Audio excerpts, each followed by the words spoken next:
It's all about humanity. About humanity.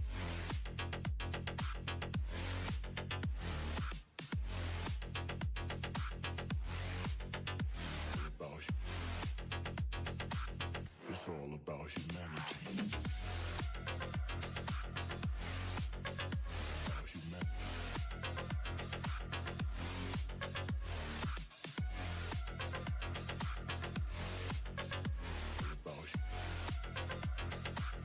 It's all about humanity.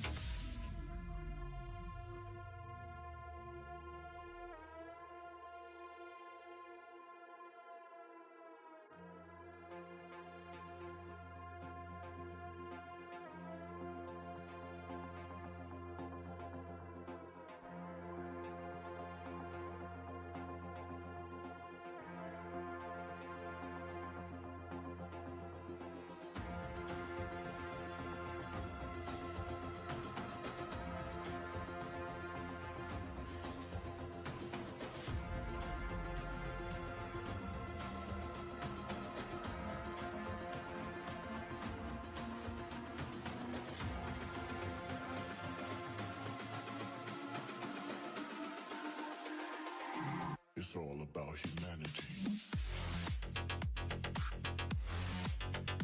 About humanity.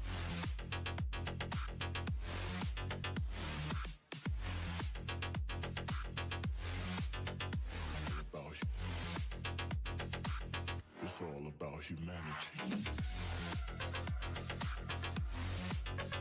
About humanity.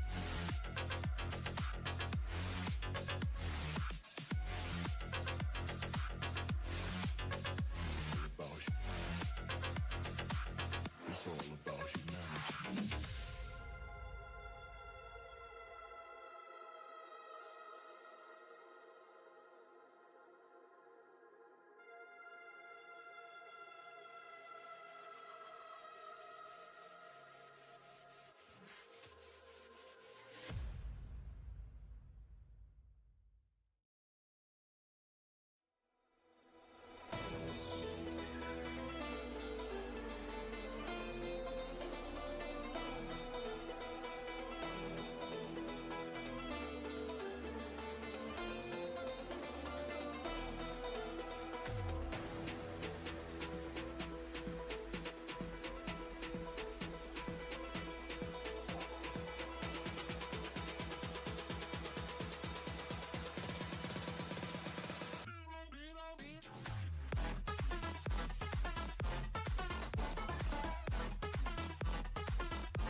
Nice intro, Aaron.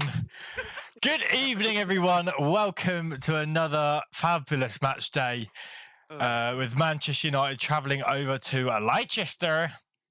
After recording back-to-back wins, you could say Manchester United are on a streak, right?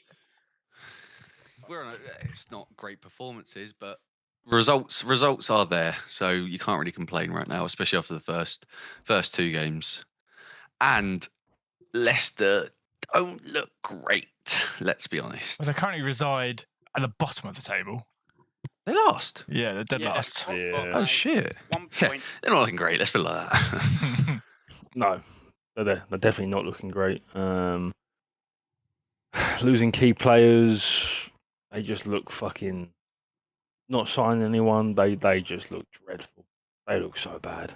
Maddison's back is their small positive, and clearly, I mean, unless something crazy happens whilst they're playing, it looks like they'll be keeping Tielemans and Maddison. Well, Tielemans starts tonight, so you would assume both that. do. There was I know Newcastle put a bid. Was that rejected point blank, or is that still on the table? No, it was a while ago, rejected. Look, I'll be real. From what I've gathered from this transfer window, if Liverpool don't go, I think the only club that would potentially going from now would be Liverpool, but I can't see it happening at all. I think he goes on a free next season probably. I think he wanted to go to Arsenal. They had personal terms agreed, so I mean he's probably going to go on a free next season, which is a bit of a bummer. Well, Leicester. You think they want to cash in by January the latest, right? Well, you'd think so, but in January with 6 months left on his contract, he's going to be going for pennies anyway. So yeah.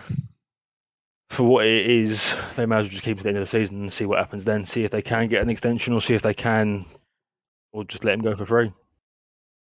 It'll be very interesting to see his future. What you go, Sarah? I was going to say it will be important to probably keep him for the rest of the season, given that they're struggling so early on. They are as short. well.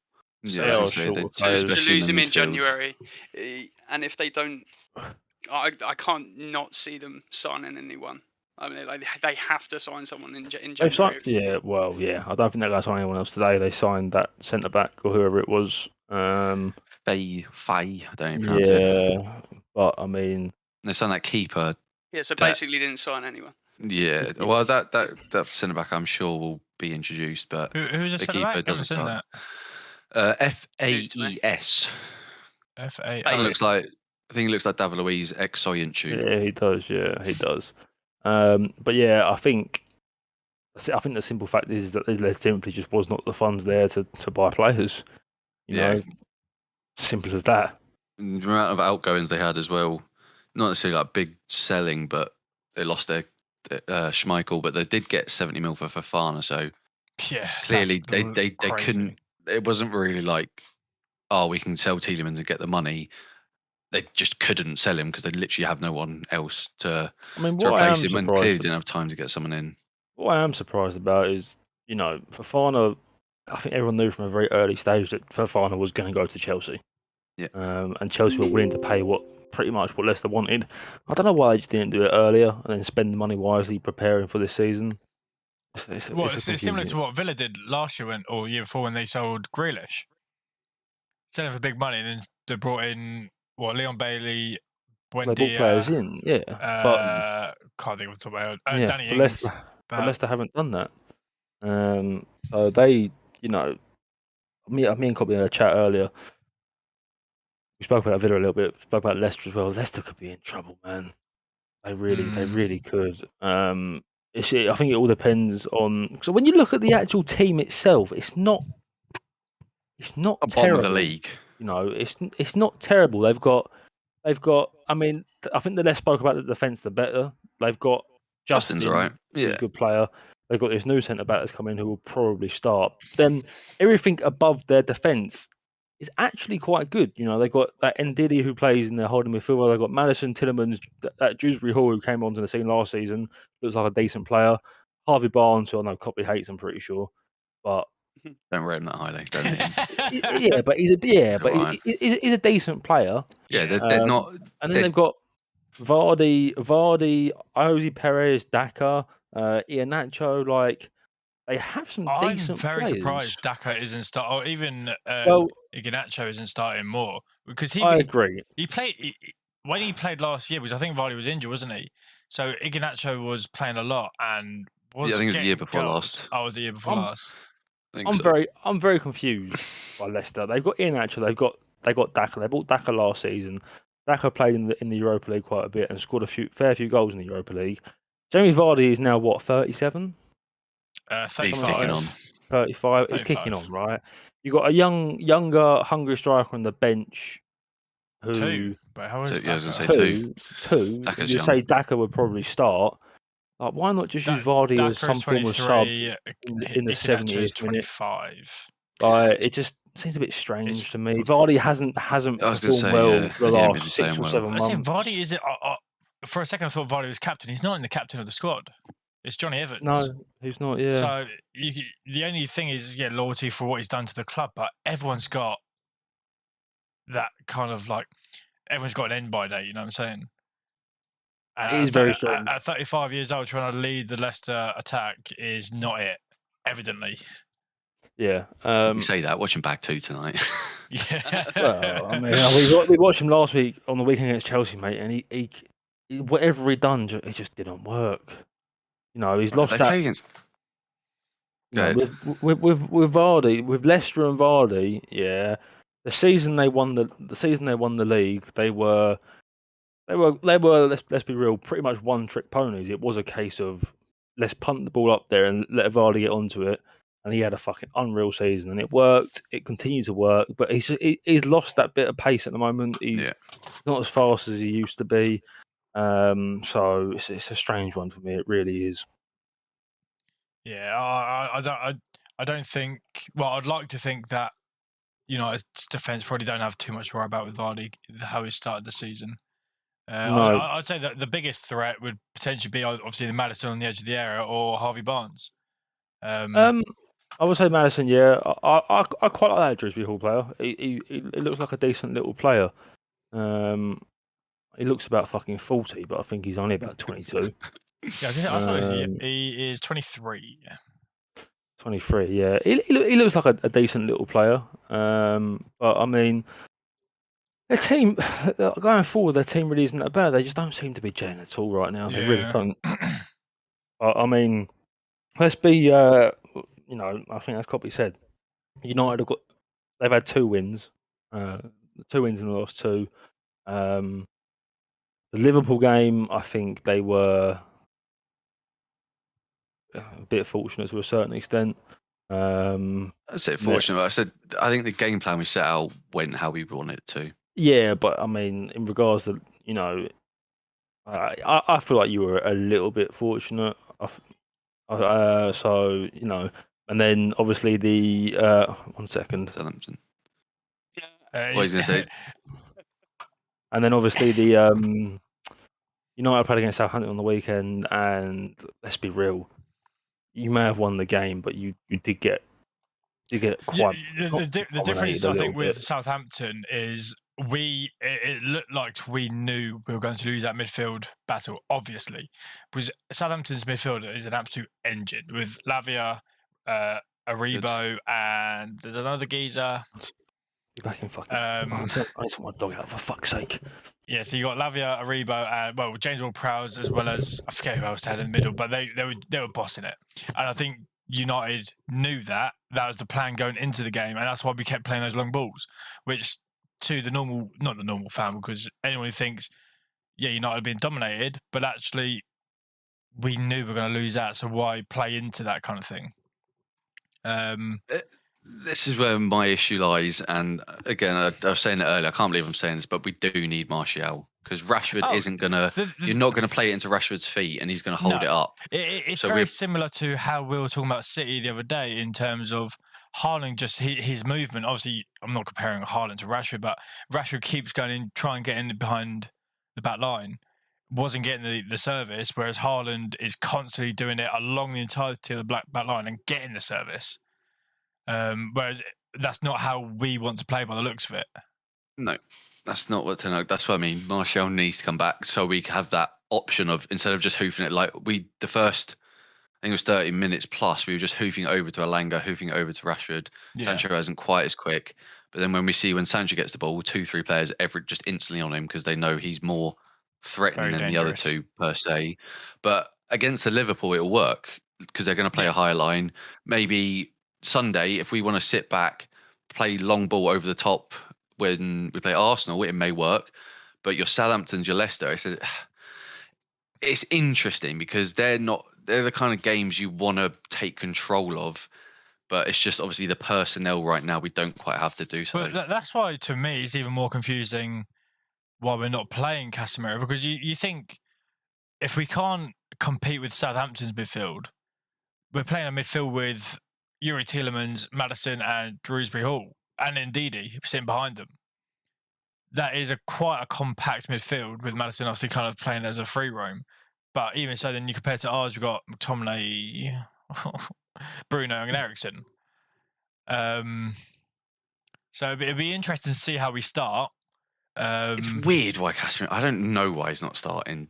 My only guess is we've won and it's worked, so why change? That would be my only thought. I feel like this happens at United as a club, even with Ollie, even with Van Gaal. Maybe not Van Gaal. I can't remember that far, but whenever we make a signing, unless it's injury driven or is just necessary, they never start in like the first 2-3 games. So I don't think Anthony will play against Arsenal besides maybe the last 10 minutes. I don't think he'll start.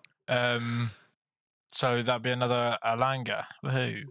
I think many players come in and start straight away. They need to build a team. Like Fabio Vieira hasn't started for Arsenal, hasn't played for Arsenal. No, true, yeah. But he's a bit younger though, isn't he? He is, and I do understand with Casemiro has got that Champions League experience. He's at the top level everything in Spain, yeah. Absolutely. But everyone says the Premier League's completely different, and the style of football. If Ten Hag's been shoving that into all of his players, Casemiro's not just going to walk in and get it. No, true, yeah. Per se as well. So I do understand why he probably hasn't started. I think we'll see more of him gradually. I would be very surprised if he doesn't start against Arsenal, Casemiro. I think this result may be the decider. If we stop Leicester and control the entire game, he probably won't realistically. Yeah. But as I said, it'd be interesting. Just something to add as well. Bruno captains the squad again. Copley, thoughts on that? I know it's been a topic of conversation over the last few weeks. Out of all the players, the only ones I said De Gea, but is that just too much pressure on him when he's got all these other things going? The only other person I'd pick is Varane, and the issue is he gets injured a lot. I don't mind Bruno as a captain on the pitch. He's a whiny bitch, don't get me wrong. Yeah. But he also does put 100% in, and look, the players may like him, so I don't sit in the dressing room every week. That's what I think it comes down to. I think with Bruno, sure, as anyone who watches the game, as probably pundits have probably said many times, he looks like he's always moaning, but he also demands more from not only himself but the players around him as well. And I think that's what makes him the leader on the pitch. Obviously, the dressing room we can speculate all we want, but I think on the pitch, I think that's why he may even hold the captain's armband for the rest of his career at United, in my opinion. Potentially. I don't know. I feel someone like Martinez could take it quite easily. You think? Not like in this season, but that's someone I see who could be a captain from what we've seen. Again, briefly, but he's got that attitude.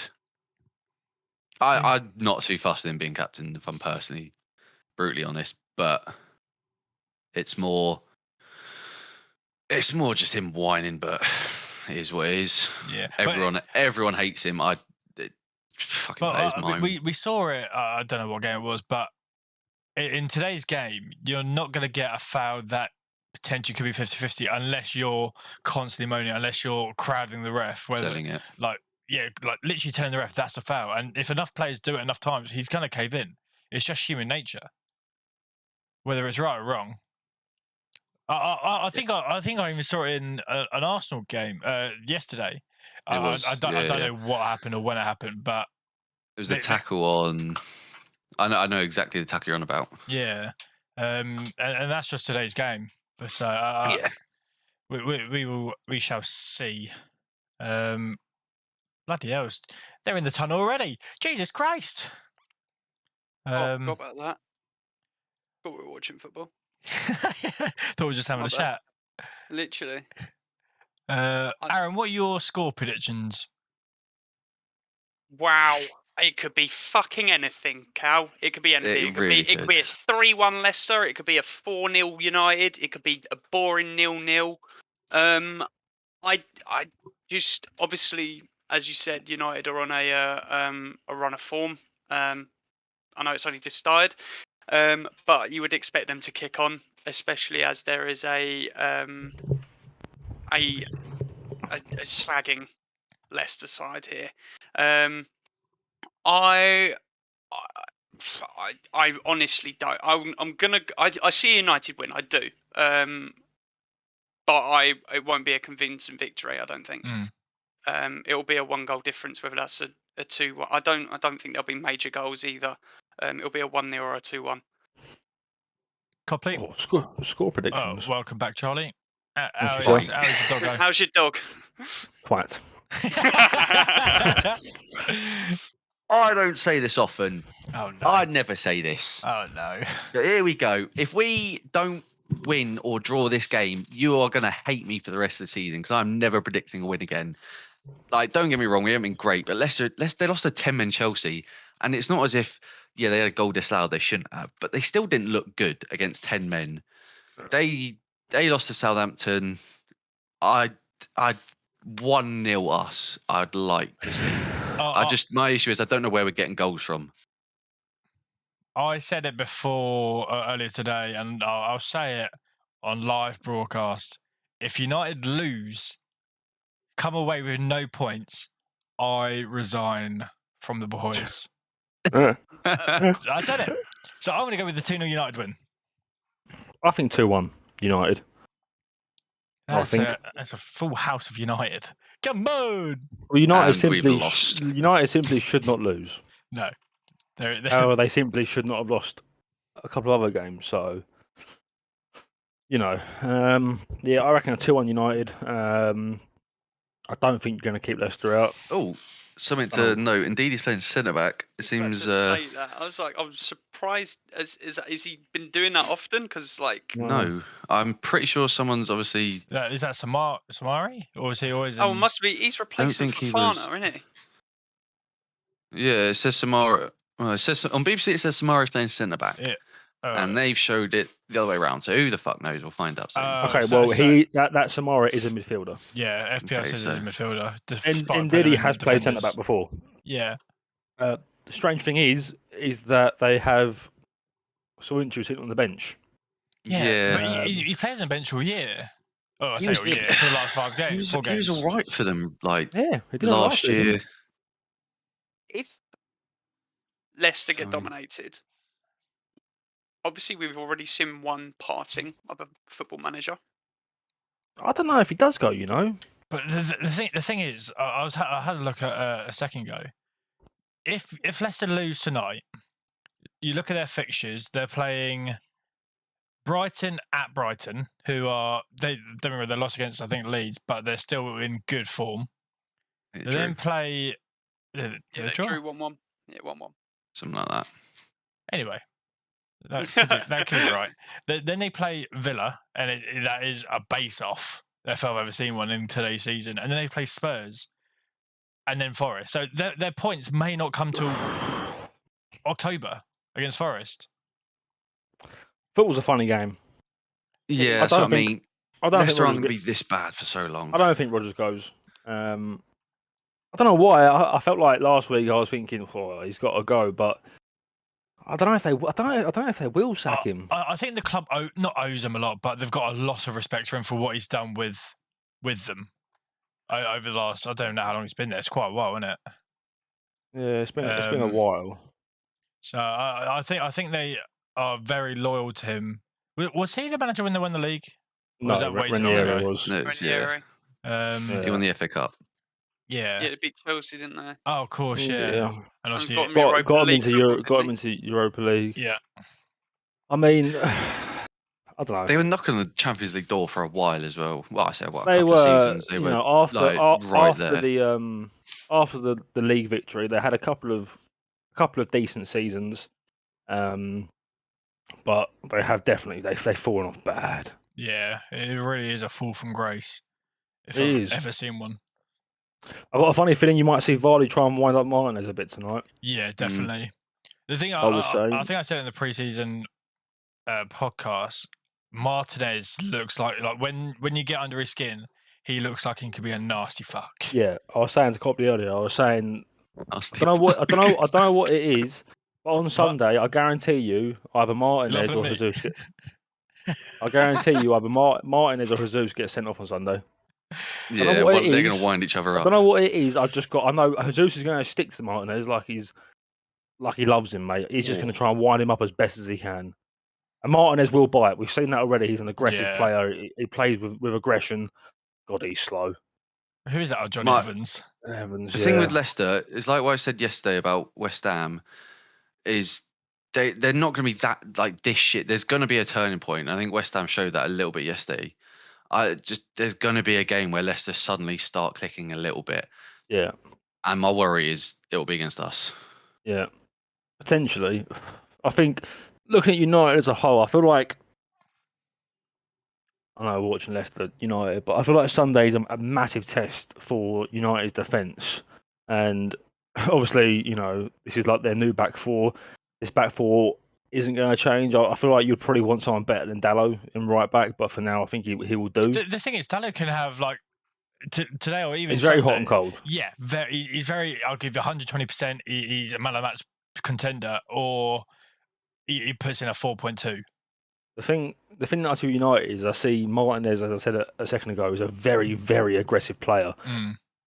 He quite often kind of like gets drawn to the ball, which can be good, can be bad. I feel like against Arsenal with all this like little intricate play, yeah, definitely. I feel like Martinez could either have a fucking unbelievable game or get exposed quite bad purely based off his defensive style. Oh, definitely. But then that's where you would kind of hope the veteran of Varane and potentially Casemiro, if he is to start against Arsenal, that's where they can find the cover, and that's where your partner centre back and an experienced DM is so important for a player like Martinez.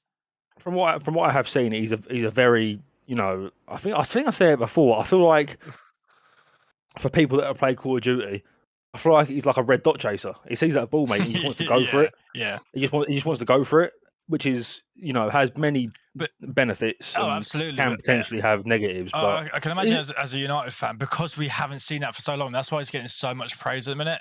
Because we've had 2-3 years of Maguire Lindelof, who are very rigid, very. They've had their good games, but they're just not, as you say, the aggressive. I want to put my life on the line kind of defender. Yeah. I also do want to add that Martinez on the floor, he's going to be mustard. I think he's going to be really fucking good, right? And I've seen a lot of things after Southampton game. I saw a lot of things regarding Martinez and his aerial duels, right?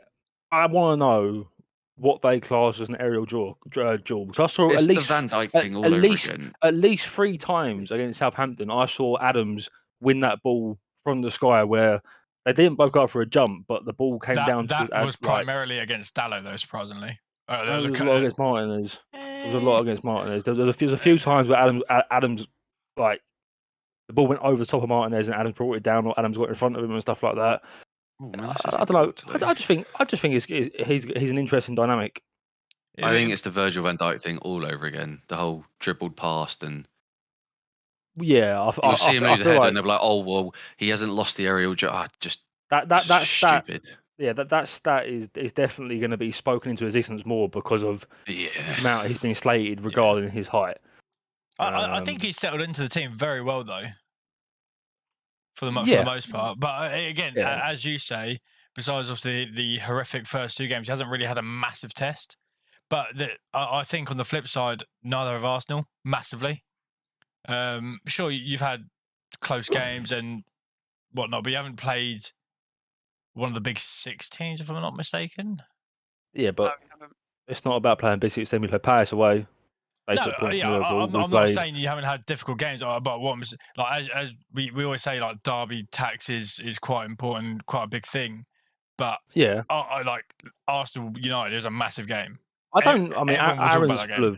Aaron's full of confidence. I personally think we have too many big name players not involved. That's going to make the game. Which I said I will happily take a draw.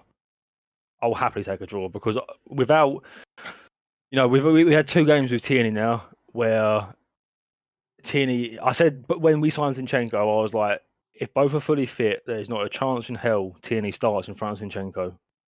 Tierney just simply does not play left back how Arteta wants him to play left back. And I feel like that was very evident in the last 2 games. So I'm praying if Zinchenko is back for Sunday, I will have a lot more confidence. It's a shame, really, because, if I'm not mistaken, Arsenal fans were very excited for Tierney when he signed him a couple of years ago, weren't you? I know he got a really bad injury. No, but... he's very injury prone. He's been really good for us. He's been really good for us. But I feel like with the way Arsenal are trying to play now, Zinchenko is has to start. Obviously, we've got no Party, who is, I mean, the facts and the figures are there for everyone to see. When Party plays, we are a much better team. Wait, is he definitely going to be out, or just highly likely? He's out until the first Europa League game, I believe. Oh. So you're going to be relying on Lokonga. Sambi's going to play. Yeah, who played really well yesterday. Yeah. He played really well yesterday. Obviously, Odegaard, Villa bashed us around a little bit yesterday. Odegaard looked like he got a knock. See what happens there. Ramsdale looked like he'd done his hammy. He carried on playing. Really? That's gonna be assessed. So there's potential that we're missing 4 key players. Who's your backup? So it's Matt Turner, the American bloke, who I don't have confidence in compared to Ramsdale. Our Odegaard backup would probably be Smith Rowe. I would guess. Vieira probably isn't ready. Go on. Sound like free, weren't I? See, what we haven't seen from United so far this season is like, though, besides obviously, I think we've seen it a couple of times, but like that just quick 1-2, the quick passing goal. Intricate player on the box. Similar to how City play, similar to how Arsenal have been playing this season. Yep. I haven't seen who gets the ball around the edge of the box. I haven't seen United do that this season, and to see it now, it'd be interesting if we could keep it up for the 90 minutes. But that is very interesting. It's what I've been saying about Spurs a lot. Yeah, Spurs have been fucking shit this season, right? They got a disconnect from midfield to attackers. I said to Sip, I was like, apart from Kane, Son, and Kulusevski, they have no real ability to play that intricate style of football. That's how it feels anyway. And I would agree with United. You've seen it as well. They haven't really played in games that they've won that they've played it like an intricate style of football. So this is potentially quite a good game to try and play that. Quite a lot of their stuff has been like, running onto their fast players, and they've had a couple of decent intricate bits down the wings and stuff like that. But I mean, you look at the way Arsenal play, and City, people are going to take the piss. But whether you like it or not, you can see Pep in Arteta in the way that he wants his team to play. 100%. And Pep came out. Pep came out after City beat us 1-0 at the Emirates last season. Pep came out and said that Arteta is like a perfectionist, he's a tactician and stuff like that.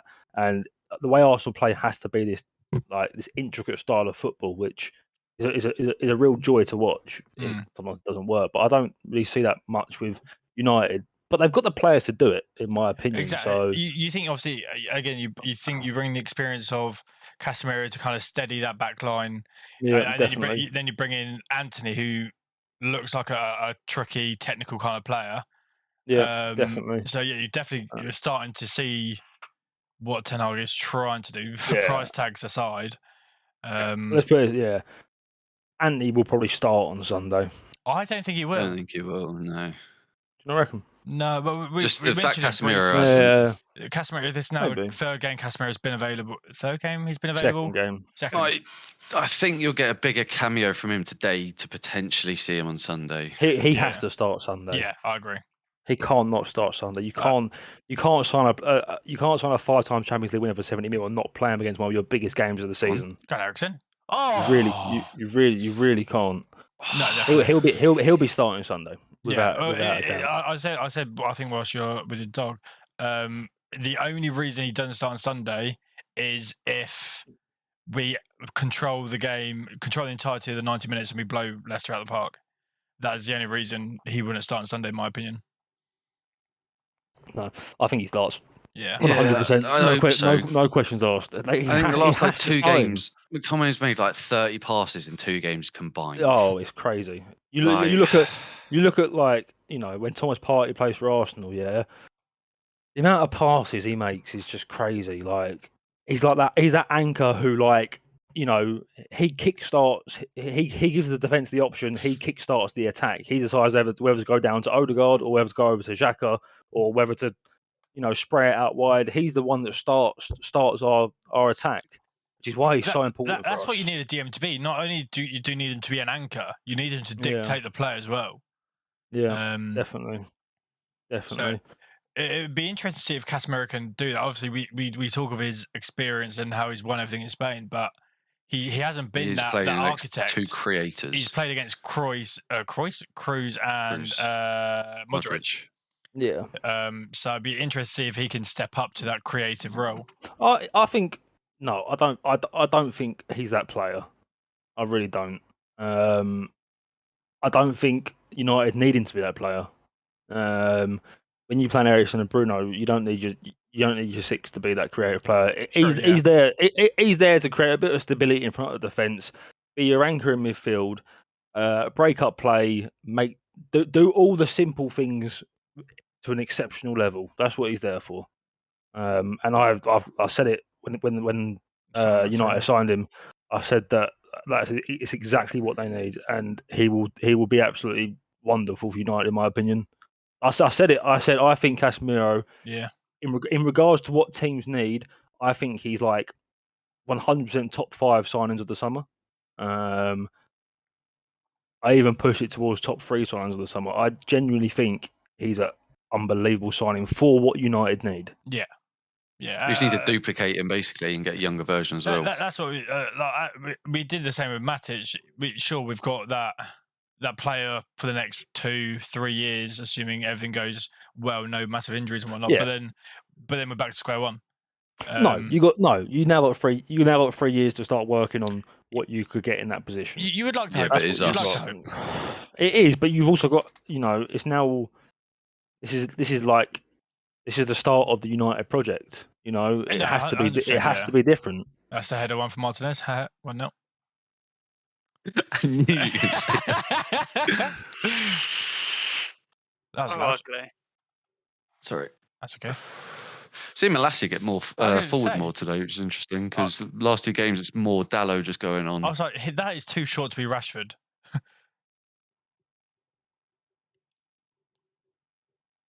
What is a free kick? We're not a tall team, is the thing.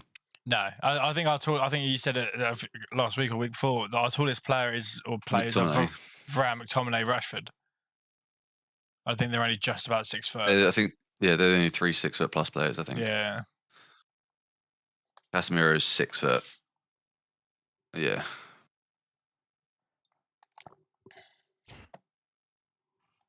The thing that I am.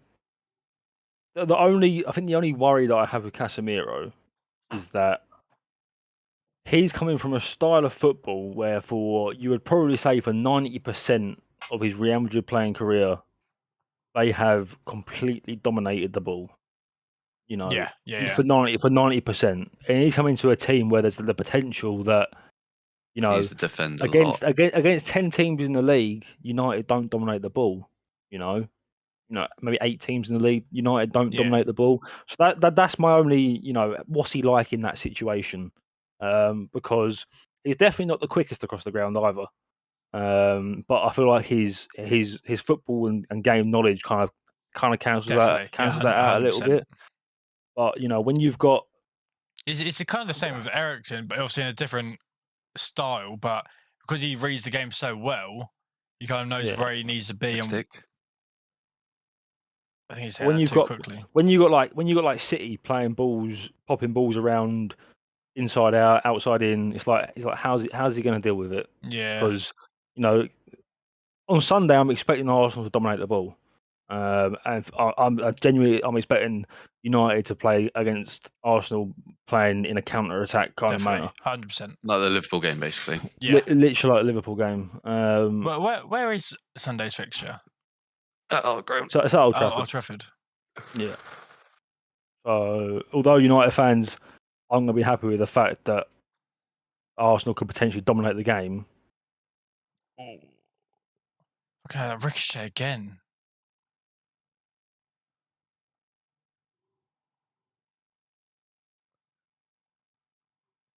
Are they screaming for the handball? Yeah, we got the free kick. Crazy. See, it's like things like that. In the eyes of the law, is that a free kick for handball? No. It's weird because when it's a free kick, they give fucking anything. Because you If it think hits your arm, no it matter changes what, they'll just. direction of the It seems ball. like they'll just give it. Yeah. It just goes again with the grey cloud over what is actually the rules and the consistency of it. The issue is they don't fucking know at this point. No, they don't. Same with the old offside shit. They ain't got a clue. No, yeah. I think you're now seeing it more and more with that Everton Leeds as well. What I want, yeah, it's like there's been a lot of comparisons. Like Rashford's was allowed, and that was a benefit of the doubt kind of moment.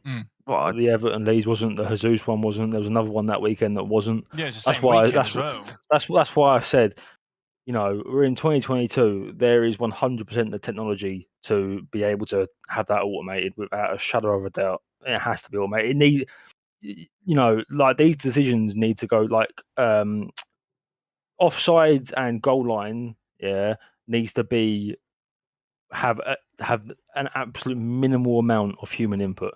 So there's too much room for human error. There really is. No, definitely.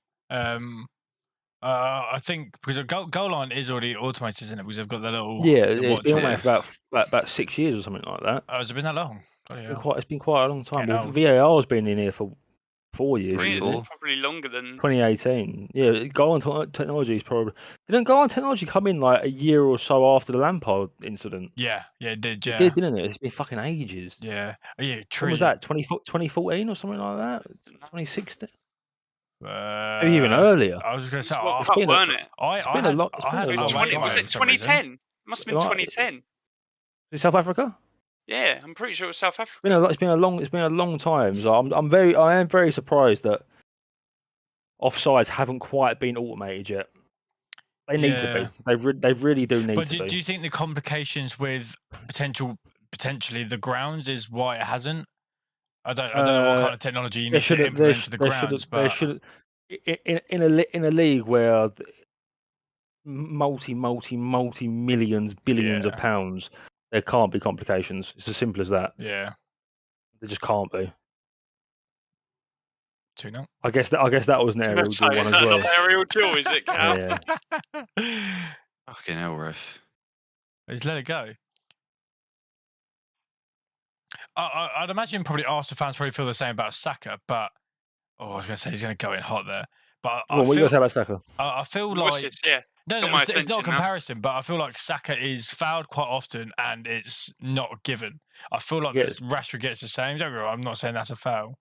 It's bad. I don't think that's a foul. As a general rule of thumb, Saka gets absolutely battered, mate. Yeah, and I think if anything, that is a sheer compliment to Saka. If he didn't do what he'd done, he wouldn't get battered. It's as simple as that. No, at the end of the day, he has got that ability to just turn on the fucking sprinter jets and just run 3 million miles an hour. Slightly slower, but I mean, last season was bad for it. There was a lot of times where players would get battered and just free kicks weren't given. It feels like as time's progressing, it's getting a bit better. There was I think Saka had 6 fouls on him yesterday, and most of them got given. To be fair, I think Villa committed 12 fouls in the first half or some shit like that. Only had one booking, didn't they? Villa have already been a bit of a dirty team, haven't they?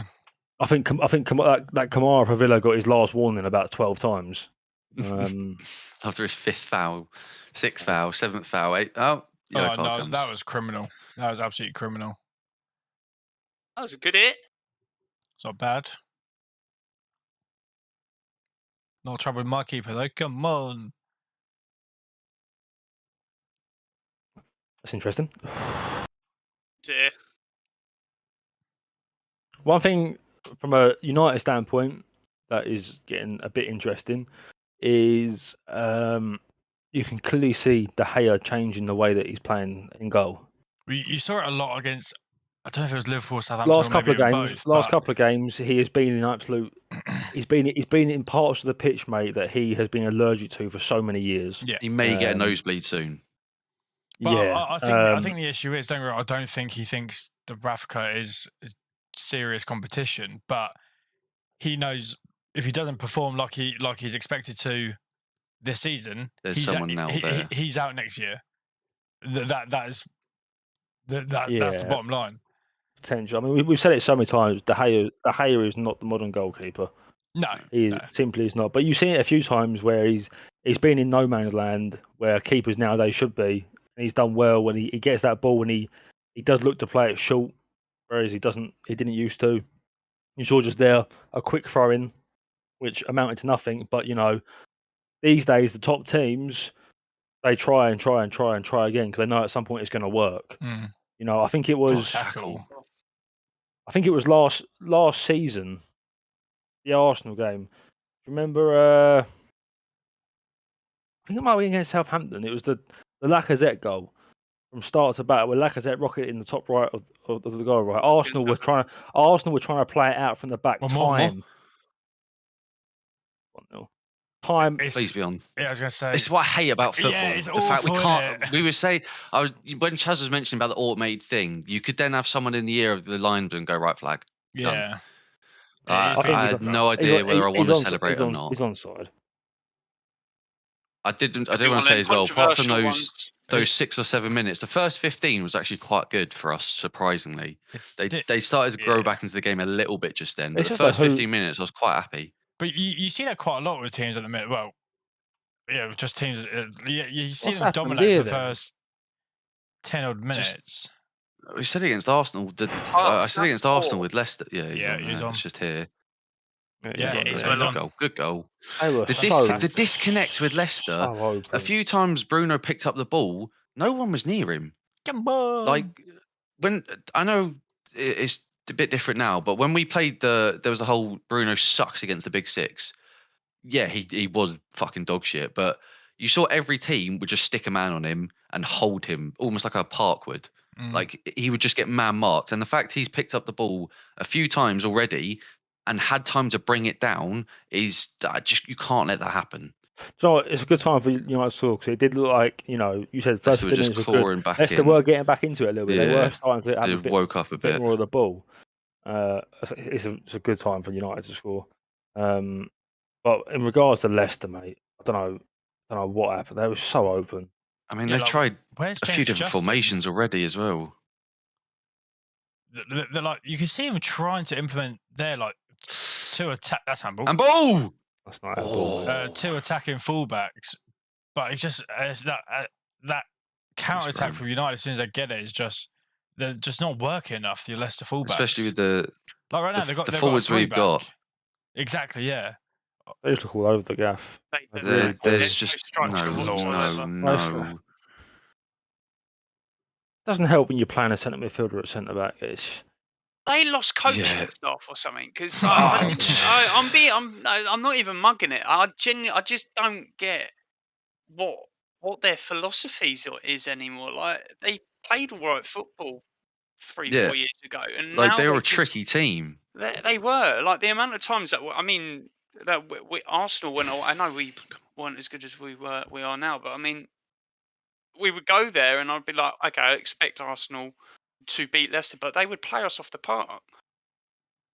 I mean, wasn't it a few seasons in a row, maybe 1 or 2 in a row, they spent the most time in the top 4 to not finish top 4 or some weird stat. It was around those lines. They were like, they'd always just get to the final stage and just slip out the top 4. The thing is, that they haven't this year just nothing. They haven't lost a lot of players, have they? In terms of like their big players, for example, they've still kept on to Schmeichel, Fofana.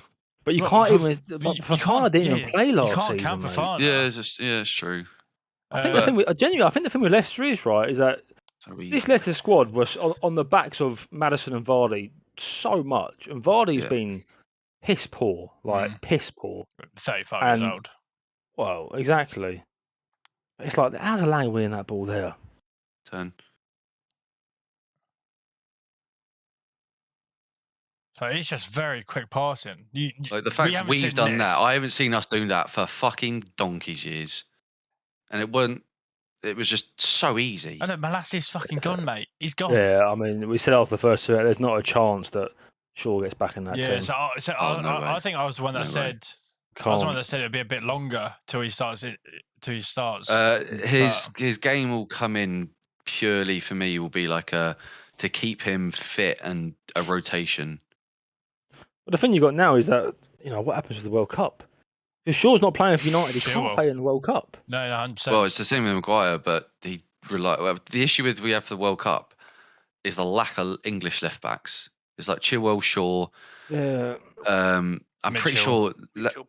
I was going to say is Mitchell left back. Yeah, Mitchell's left Lamptey's back. a right back, isn't he? Yep. No, Lamptey right doesn't get anywhere near Lamptey's Yeah, right I back. know, but just one of those. Yeah, An Lamptey English doesn't even fullback. get in the fucking Brighton squad, Walker mate. Peters is a right back. Yeah. Obviously, you got Walker, Reece James, Trent, right backs. Yeah. Oh.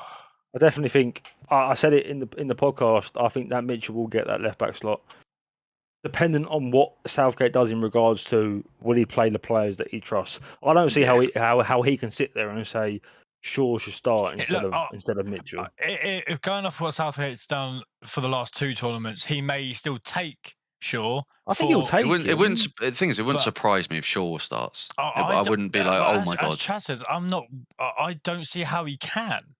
The bloke's got a problem with we've seen what he does with Maguire. No matter what people are playing for club, it'll go like. I'm not saying he should. I'm just saying like if he does, I wouldn't be like, wow, that's so shocking. But just knowing what Southgate's like. Then you think for England, don't get me wrong, that Chilwell hasn't probably played a lot for England. But what can Chilwell do as a starting left back that Shaw can't? Whereas and also centre back. I still think Maguire probably starts as of right now. Who are our options at centre back though? John Stones, Tyrone Mings, Walker. Connor Cody. Well, that's the thing. If playing a 5-back, he plays White. Yeah. But White's not. I don't know what. Yeah, but the only reason why Ben White won't start centre back is he's not even a centre back for Arsenal. Yeah. Reback, don't know. I personally think if Ben White carried on at centre back, he would have got a call up at some point. Yeah, if you still got the results you have so far, then yeah, it'd be hard not to. But White is now playing as an inverted right back. But then it's like, do you really want Tyrone Mings or Connor? You're not starting Mings or Connor Cody. No, you got players like Mings shouldn't be going anyway. Should be Konza if anyone.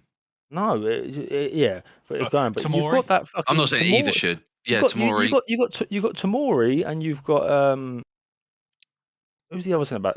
Stones. Yeah. Who plays for us centre back normally? Stones. Yeah, who plays normally? Maguire and who? Maguire and Stones. Stones, yeah. And Walker. And sometimes Walker. That's a good ball. Play a 5-back. Walker covers Maguire a lot with his pace. Yeah, like that's Tomori. He's quick. Be there or thereabouts. I mean, he's playing unreal in it. He's just won the Serie A. I don't know how he started this year, but yeah, he played last year phenomenally. But and he's got a +4 on FIFA as well. He's clearly doing something right. My only issue is that like Smalling's look like Tammy Abraham, Smalling, Lukaku. They've looked good in that league. Mate, Chris Smalling is not going. No, I'm saying he's looked good in that league. I see what you're saying. And we know he's not. Well, you can't knock him purely off that. They might do what they did last year. Get shot. Take a 30-man squad and have that little camp beforehand, and then decide. We got am I tripping? We played Germany on the 26th in the Nations League. Quite possibly. I've got no interest in it. I've got no idea. Yeah, I hate them. But I'm interest pretty sure we've got a nation that stuff's coming up. Unfortunately, because it's just another random international tournament. Look at the space, mate.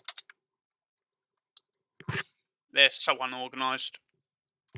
Bad. There is such a gap between midfield and defence to this thing.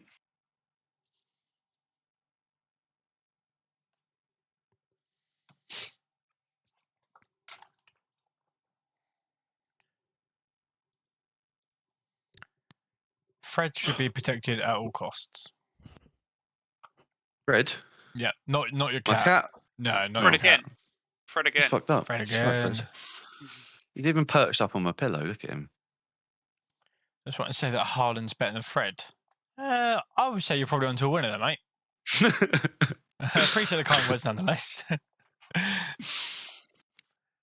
Oh, what are my panels doing? I think everyone can.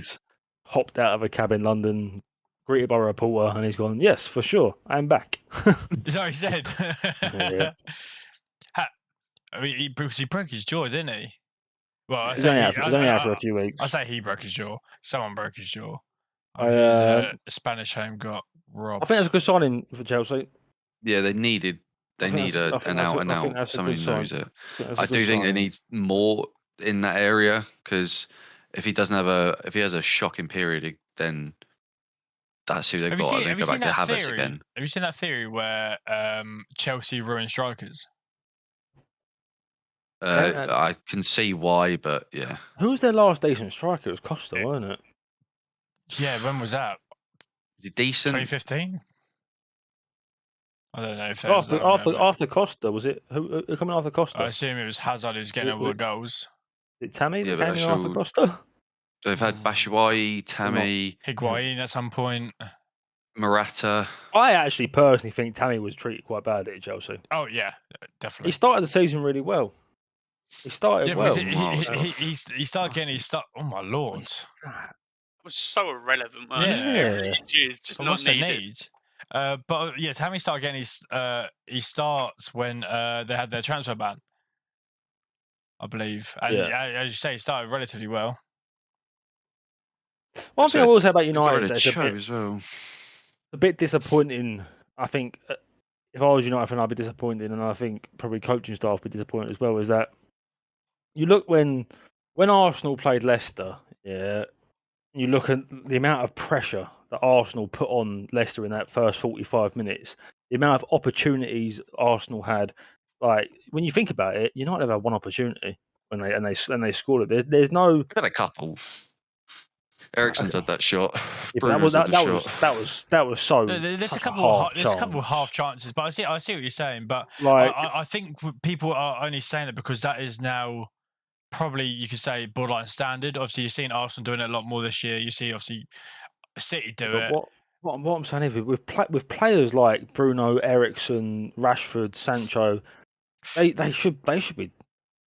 They have the qualities to completely dominate this team. I know what you mean. They really do, and especially how poor they are. It does genuinely feel like United are playing counter-attack football. But that's how it feels. It's just definitely. The way our attack isn't. Elanga and Rashford through the middle is not set up for creativity. I think for myself now, anyway, I'd rather us start controlling games rather than not forcing, but making chances from nothing in terms of pressing, etc. You definitely need to start controlling games. Exactly. I think that's what separates the bottom half of the Champions League qualification, or European qualification, I should say, to the top two, top three. I look at your setup now, and I find it so strange. It's like you saw the balls with the Gea there. You had your back four, and the closest person to the back four was Eriksen, and it just. And McTominay was out on the right, and I understand McTominay's probably giving him the long ball option. But it's just confusing. I think Ten Hag, for a couple of videos I've seen, Ten Hag plays a very free-flowing game, so everyone can kind of do everything to an extent. So what you just explained there, I imagine, because obviously the left side, Malacia, is pushed up, Eriksen or McTominay or whoever's dropped in.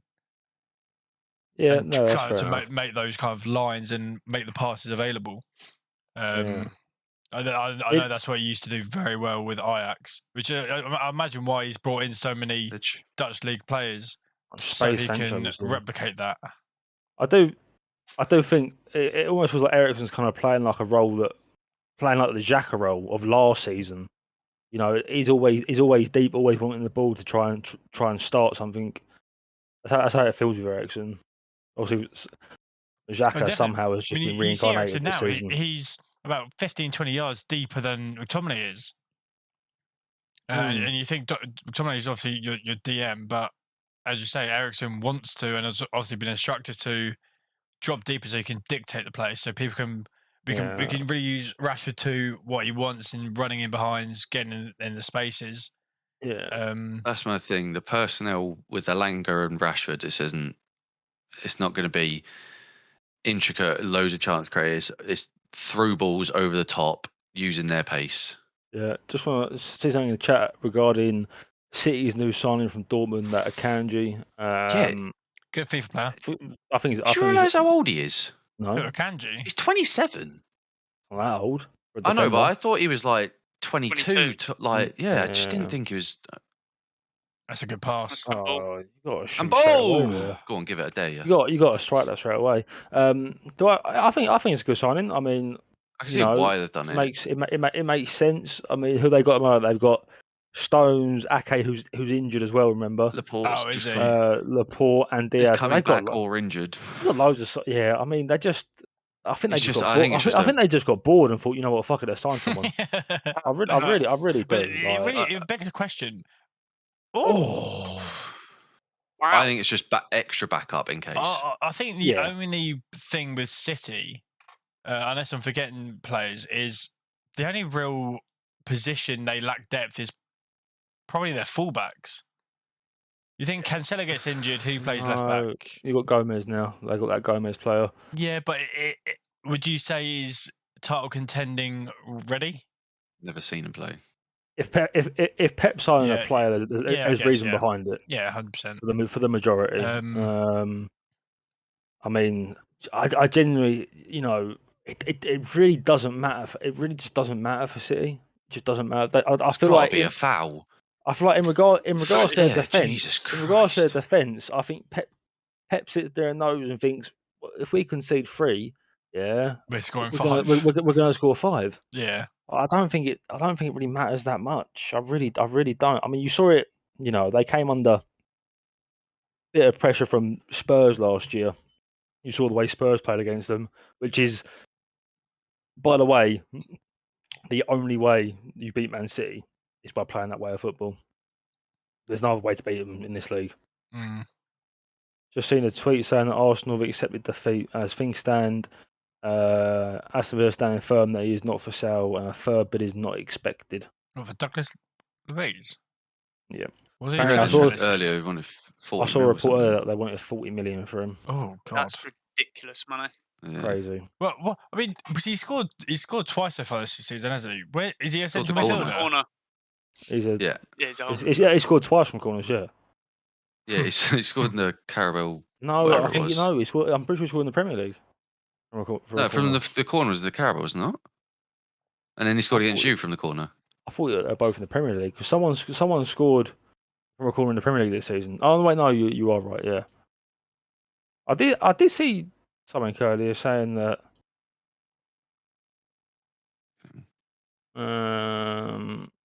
Make it lovely. Yeah, I mean, Telegraph football tweeted out saying Arsenal appear to give up the ghost in pursuit of Douglas Luiz. Then again, you know, Sky Sports are reporting that Arsenal are considering their latest bid of 23 million plus 2 million. So, I mean, let's wait for Tapping Merchant to say here we go or not. Book him. I don't know if you guys noticed, but you saw Malacia kind of playing that kind of like he's more advanced than Sancho. So it's interesting. Obviously the new coaching instructions to see him get further up to the pitch and even more central as well. Yeah, he's definitely an overlapping player. What I've seen as well is Dallo was doing it. He's now as he sprints on. He's been the one sat back a little bit more this game. Yeah. Well, I get. You could say because most of the play's gone through this left side anyway. So if we start seeing it go over to the right, do they then swap? You would hope to see, as in Dallo starts attacking and playing as that right winger, and then Malacia is fast as fuck, man. Oh yeah, no, he is. But what I'm saying, the majority of the play could switch to the right hand side. Are we seeing that flip then in the team movement? No, because I don't think Elanga's job is to cut inside. Whereas I feel like Sancho is very much on that left wing to cut Yeah, inside. true. Yeah. What foot's Alanga, left or right? He left-footed.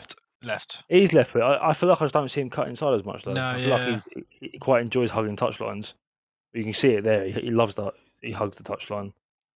I just think he's very one-dimensional. Run past the player, Yeah. knock it around, run. Do you think Rashford will start playing as I a was about to striker ask. more and more? Or do you think he's cut out to be a striker? I'll ask. Copley doesn't think. It depends what team you're playing him in, but you're not going to lay into his feet. He's going to hold up very well. Yeah, But he's got some pace, some tricks in his books. That's why I think he's better on the wing, left wing. Obviously, he's not going to play left wing because Sancho's going to be playing there. The simple fact is, you don't spend 75 million on Sancho and 80 million on Anthony for them to sit on the bench. They both play. Unless they play shit and it ends up being like a Pepe situation, they both play. So it is going to be a battle between Rashford and Martial, who plays up top. I would assume. Martial's just fucking the Juju man's got him. Yeah, it'd be very interesting. He's out for Sunday, and it's not been it's not been confirmed whether he'll be back in like the next weekend or not. Mate, Saliba is laughing right now. He's thinking around quite. I'm saying, assuming we play Rashford striker on Sunday, Saliba is probably laughing. I don't think it matters who Saliba plays. I think he's laughing. I think that bloke's just full of so much confidence. Saying that, he did have a bit of a worse game last night. It was probably the first game I watched fully of Arsenal. It didn't, or Saliba didn't do anything. I'm like, wow.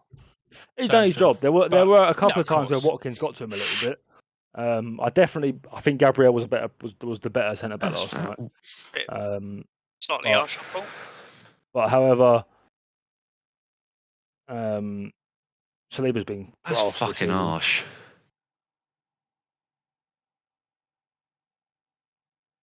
I think that booking was. I think that booking was because if Justin gets past him there, he's got quite a clear run towards the box.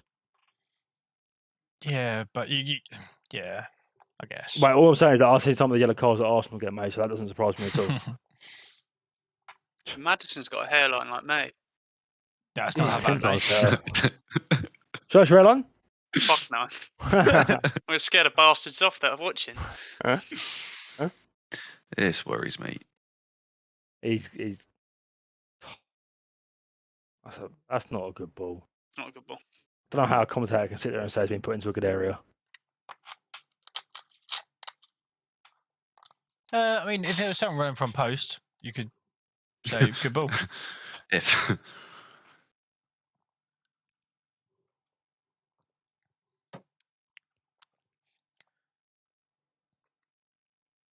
Oh, he's so good, isn't he?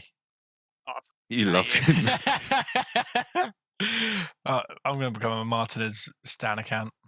You're the one that makes him fucking TikToks of him, aren't you? You only have a 2 million Man United fan accounts. What? Why are you crying? Box office Cal. You know what I mean? You said it. You lot are so obsessed. Well, my club. Funny that. No, of trying to be box office. I thought he shot there. Jesus Christ. I thought that was just a massive shot, but we can deal with it. You are kind of seeing that partnership with Rashford and Sancho, though. They seem to always be trying to find one another. They've been watching Saka and Martinelli, haven't they? I was more going with the B2 Kane and Son, but you can have your limelight. Rashford and Sancho are like the D-Tech Kane and Son. What is that? We've literally seen both ends of the spectrum with Harvey Barnes there. Like that shot where nearly rocketed to top right, and then that cross shot, something. Whatever it was. Something is just diabolical. Well, I've got Sancho on FPL. I was literally about to say, for some reason, it just made me realise, like, one of you's got Sancho, don't you? Yeah, how many goals have Sancho today? This season? 2. 5. Oh wait, no, that's Premier League record. Sorry. 2. 2. I can confirm he now has scored more goals than managers played for, which is always nice for your attacker. That's what you like to see. Well, I mean, we said it in the pre-season podcast. The bloke simply has got to start putting numbers up because Who scored in Southampton? Unfortunately, it doesn't matter how well it doesn't. To a certain extent, it does, but at the same time, if your star boy up front isn't getting goals and assists, it's frowned upon quite heavily, especially if you're not winning games as well. Oh. I'm going to be really controversial. So what? I think Leicester have made you look all right. Only all right. I think Leicester other than that, I don't think you've been great. I think Leicester have been absolutely fucking pony. Oh yeah, created space for you to actually play into. That's exactly what we said in the pre-game. And you still look woeful. I think that's very harsh. No, that's why I said I'm going to be controversial, and I genuinely don't think you look good at all. Going forward, I don't know what you like. They gave the amount of times I counted.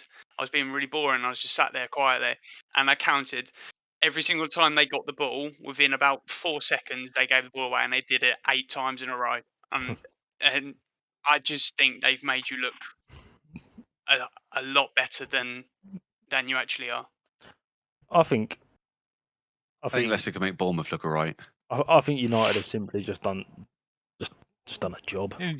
At the end of the day, when Leicester are performing as badly as they are on an individual and also a team basis, you don't need to outrun them or run them out of the park or try all these fancy little things. No, you would want to see that. You would. Considering what our goal difference probably fucked anyway if you really want to get into the little nitty gritties, but at the end of the day, I do think that we said it before the season kicked off. I was very adamant when I said this is simply this season is United fans should simply see it as a free hit season. I know obviously our football Twitter and stuff like that won't accept it, but it is, and I think with United right now, they're not playing with their best starting 11. So it is right. It is right now. It is simply just getting as many points as you can until they have the players. Well, until they have the players they've brought in place to then start working. Because getting results. Simple fact is, Ten Hag isn't going to coach Alanga the same as he's going to coach, and they'll be completely different players on the pitch. Ten Hag's not going to coach McTominay the same way that Casemiro is going to be playing the game. It's just not going to happen. You ain't going to see Casemiro pushing, 30, 35 yards past the halfway line and being in front of Eriksen. In my opinion, I think he'll be in front of the defence. He'll be the commander, and I feel like Anthony will play completely different to Alanga. So I feel like right now it's just simply getting results. Getting results, and it's not just some of these players that are adapting. Ten Hag himself's also adapting to this league. I did see a few Ajax fans say when he first came, it weren't instant bang. This is how Ten Hag plays. It took him 5 to 7 months. They said he weren't straight in. You see what you saw from Ajax in more recent times. So I think for him, as you said, is get the results, grind out the results, and where you can try and implement how he wants to play slowly. Not many. The only thing is some of the other teams around that top 4 are almost last year aren't playing very well. Spurs aren't playing very well. Chelsea are playing awful. Liverpool. It could be we could be up there and around there in the season. Who knows? But I'm not expecting it. I think United. When I say free hit, United have to finish a minimum of 6th. Yeah, they can't finish. They can't finish outside that top 6. That regardless, if you spend 250 million and you bring in this manager who's meant to solve all your issues, you simply cannot finish outside the top 6. You can't. No, I was just going to be that typical guy who brings up how much you spent last season. And don't get me wrong, still got 5th, but we spent 100 million less than you last season. We spent 150 million. Still the most in the league, though, right? Oh yeah, but you spent nearly 100 million more. Of course, but that's because our owners are really, really silly. Yeah. So, Evan, this team with the players you bought simply should not be finishing out the top 6. We saw people saying that in interviews before, or I think in Ten Hag's first few weeks as manager. This team, for the most part, has got a second. Don't get me wrong, that's got an asterisk on it. But the team has got there is talent in that team. You just need to get the most out of it, and that comes down to coaching and also the necessary signings in the needed positions. Which, whether you agree with the signings or not, we've got another winger, we've got a DM, and we've got another centre back. We have made those signings and a left back. We've made those signings. It then goes down to the opinion of whether you agree with said signings based on price or what they bring to the actual team. Oh my lord, it is lightning. I certainly don't agree with the Anthony signing. I think that's a bit. I understand it. But is that the player or is that the price that he's come with? Well, I mean, I think it's a bit of both. Price wise, the reason why it was 80 million is because it was Manchester United. I also don't think he would have left for any other club apart from United. If you buy Anthony for 40 million, you're smiling and laughing. In regards to United fans, I mean, 90% of them will be sitting there thinking, "We've got the player, and it ain't my fucking money, so who cares?" But you saw it happen with Pepe. Arsenal fans, Arsenal and Pepe got ridiculed by opposition fans because of his price tag and because he just simply did not perform how it was expected to perform. Anthony's got. It's a big season. It's a big the weight of the world on his shoulders. He has. The thing is, as you say, this is a free hit for United to an extent. When I say free hit, I mean free hit. I mean free hit in regards to challenging for the top 4. No, yeah, it still needs to be top 6 or thereabouts. But it's still a free hit in terms of you're not expecting a title race. You're not expecting Champions League. If you get it, fantastic with the way other teams are playing. But that logic, rightfully so, because of United being idiots as a club business-wise. Anthony goes into that squad not with a free hit. He has to get goals. He has to look well. Definitely not. The thing that I would give an example to is obviously last year. From my personal opinion, last year, the start of last season for Arsenal was kind of like, right, okay, Arteta now has full reins of Arsenal Football Club. Yeah. The project is now fully starting. Obviously, he started before that, but prior to that, they weren't his players. And they weren't playing the system that he wanted to play. Last year was the start of it. And how long is this Arteta's third season? Third and a bit. Yeah. So we had half the season where Emery got sacked. He had a season where we didn't really do much in the transfer window, and then we had last season where he then started signing players that he wanted. Right. The thing is, you spoke to any fan last season, doesn't matter if you're an Arsenal fan, a Spurs fan, a Leicester fan, no one expected them to be anywhere near the top 4.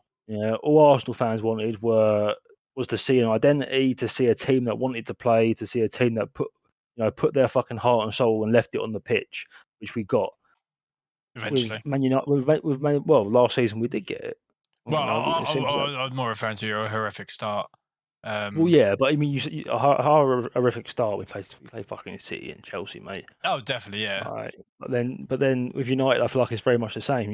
This season isn't your season to be trying to get into the top 4. If you get there, then fantastic for you guys. But I mean, it's your season to find identity. It's your season to prove. For the last 2 seasons, Man United fans just watch their players have absolutely no integrity, no fucking heart, no soul. It's that season to really start building the relationship up between fans, players, and all that, and getting a good vibe around the stadium. Because you look like when Arsenal score now, when they scored last season, just the sheer togetherness of the players, the way that they would celebrate, the way that they would celebrate wins, the way they would celebrate defensively and stuff like that. It was just like a whole So it felt like Arsenal were won. Right now, it feels like United. Last season it felt like United were just discombobulated, left, right, and Narnia. They were all over the place. Everything was a mess from the dressing room, players. But I just want to go back to the Anthony thing. I know you can't say price aside, but when you said, I don't know if it's the right sign for us, I think it's perfect for us because we've seen with Martinez and Malacia, obviously Malacia wasn't from Ajax, but the difference in mentality they have compared to the players they've replaced is leaps and bounds above anything, which already is what we need. It should be the bare minimum, but we haven't had that for years and years. Yeah, I get that. And I think it just one of the. That's why I think he's been shopping in and around the Eredivisie players he knows, because he knows what he wants, and that's what he needs to start building from the base, almost the base upwards. I don't know. Last season, you had Naldo who scored 24 goals or whatever it was, and then I think the closest to him was Rashford or whatever it was, on Bruno was like eight, yeah. On 8 goals. Ronaldo's not playing this season. You need goals. So in regards to your defensive wise, you signed Ajax's player of the season, who happens to be their centre back. Yeah, makes perfect sense. Going forward wise, you spent £8 million euros on a player that scored seven goals in the Eredivisie. So like that's what I mean by like, in my opinion, the Martinez signing made sense. It made a lot of sense. But in regards to what you need. At Ajax as well, if you want to talk about goals, they had their goals coming from Haller. Yeah, but I mean, when you're playing in the Dutch league, you would like to think, you look at the season. You look at the season Sancho had when you signed him for 72 million or whatever it was. Yeah, he was firing on all cylinders. Yeah, so you're signing a player who has just come off the back of like a really good season, like goal scoring wise and assist wise or whatever. And they didn't have the best season last season. And United need goals, so I feel like I just feel like there's going to be no middle ground. It's going to be a really good sign or a fucking really bad signing. In my opinion, I think the main issue is still going to be down the middle, because we know Ronaldo's not going to be playing unless he's coming on late on. Rashford isn't the same player as what he'd want as Martial can bring, and I think that's where my main concern is for the goals is straight down the middle. It was like Arsenal last season. We relied so much on Saka and Martinelli or Smith Rowe or anything like that. Like, Saka just came off of a penalty miss in the Euros, and he's back into the Arsenal team, and all the pressure was on his shoulders. Like, he's the one that was, when Aubameyang left, like all that pressure was just shifted to him, and he was the one that was scoring the most goals and stuff like that. It just, you don't want that's pressure that Antony doesn't need.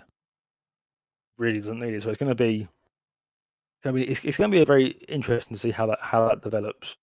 It'd be interesting to see how he deals with the English fans, because as in terms, I don't think the media is going to tear him apart if he doesn't perform well. It'll be they will. They will 100%. Oh, he's not English and he's at United and the high price. You see what Ten Hag got 2 games into a season? He got a fucking grilling from Carragher and Neville. Yeah. Gerrard, absolutely nothing. I know it's kind of like irrelevant. Gerrard doesn't get a single thing mentioned by the actual big media outlets. I was more going for like actual like outside football industry media, but football media across the board, will tear him apart. It's just whether he can handle that if he's not performing from day one. I think the biggest question is, can he handle the Premier League and the way that, because you've seen it now, is that this league this season, like apart from Bournemouth and United in the first 2 games, there's no easy game. I don't know. I think for me, and Copley will probably agree, that's where you put your trust in Ten Hag. You think, right, he's made 3 signings: Martinez, Malacia. No, 2 signings. Who's the other one? I can't think of the other one. And they're both adapted very well and already starting in the squad at Premier League level. So you kind of put your trust in, player aside, and what he may or may not have done last year at Ajax. You put your trust in Ten Hag and what he wanted, and think, okay, well, if he's already got 2 out of 2 playing well, or better than what we had. Yeah, there's a reason he'd want him. There's no way he'd pay that much if he wasn't desperate. And don't get me wrong, we say United board are idiots in terms of how much they pay and what they do and their transfer business, but to me, Ten Hag is pushed for this, and I just thought, okay, not only to keep the fans happy, but because Ten Hag's pushing it, we'll just throw the bucket at it, quite literally. And that is obviously exactly what they don't care. It's not their fucking money. I mean, to call it, to say it bluntly, it's absolutely not. It's all in-house, if you will. But again, we could have got this deal done in the summer for probably less, and suddenly Glazer's out, talks of someone buying it. Oh, you know what? We'll throw 80 mil at this bloke. Go on then. Yeah, like, don't wrong. We've said it a couple of times on the podcast, and obviously the other boys have mentioned it. It's nice to hate the owners so much, but they still throw, or that they still authorise these kind of signings. If you take a step back and think,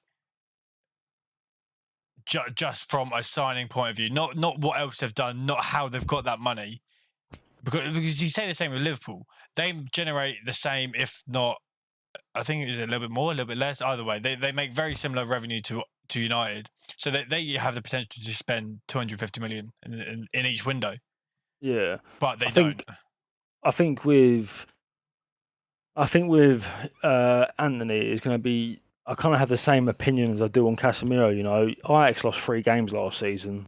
You know, so you would assume that I don't watch Eredivisie, but you would assume for the most part, Ajax were in complete control of 90% of their games. You know, what's Anthony like when he's asked to constantly track back and stuff like that? That's where it's going to be interesting to see how he performs. I think it'll be interesting. My only thing is he was good in the Champions League. Yeah, that's the positive. So there is that. I think he had I think he had 6 or something goal involvements out of.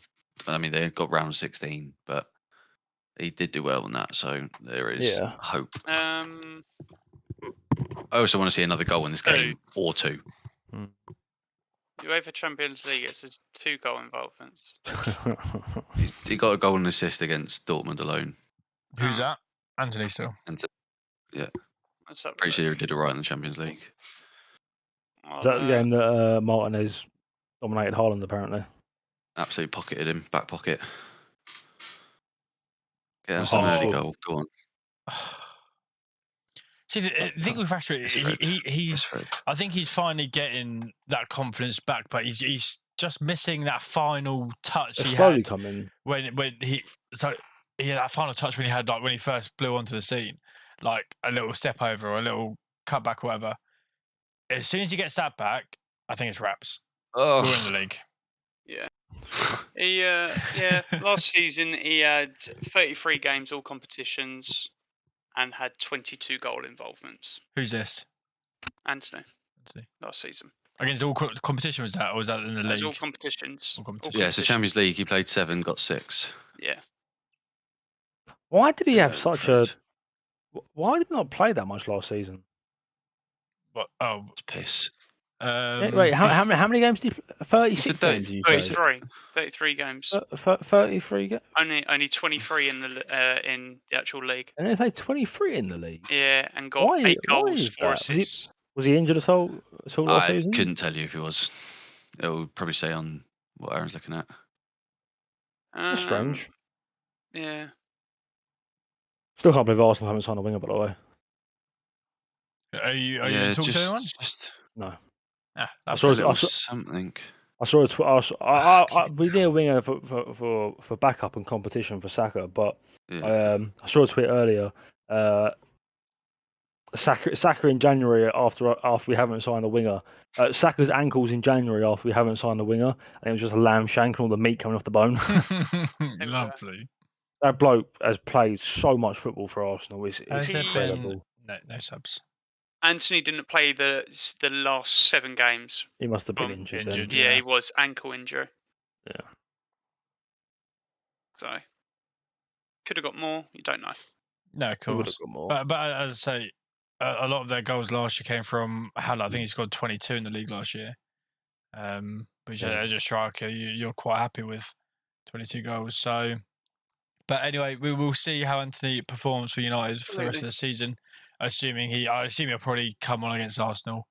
How many ball spins do you reckon he'll do a game? I wouldn't be surprised if he does it in his first one.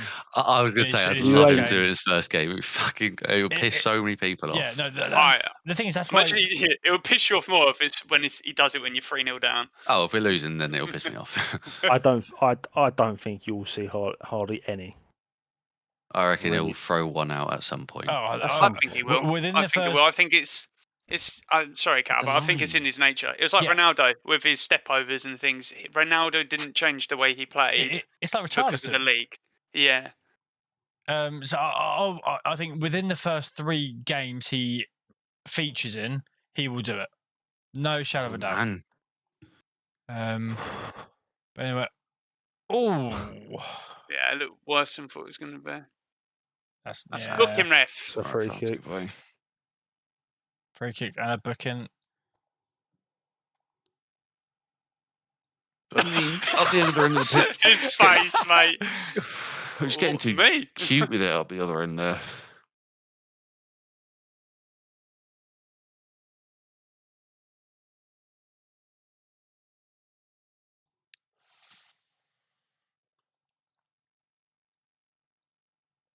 To be fair, I think Varane was. I don't think he was going to be done, but I think he was going to be in a sticky situation if Martinez didn't make that foul. Yeah, it's hard when you're backtracking. Yeah. That's not his first booking this season, is it? It sounds right. I thought no, he got one in your first game, didn't he? Brighton, no. No, Malacia did.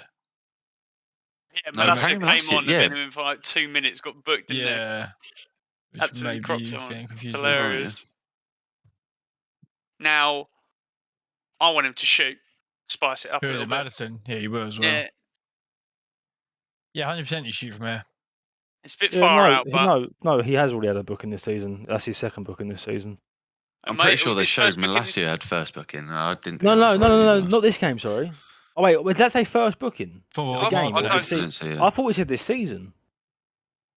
Oh! Wow. Was that a save onto the post?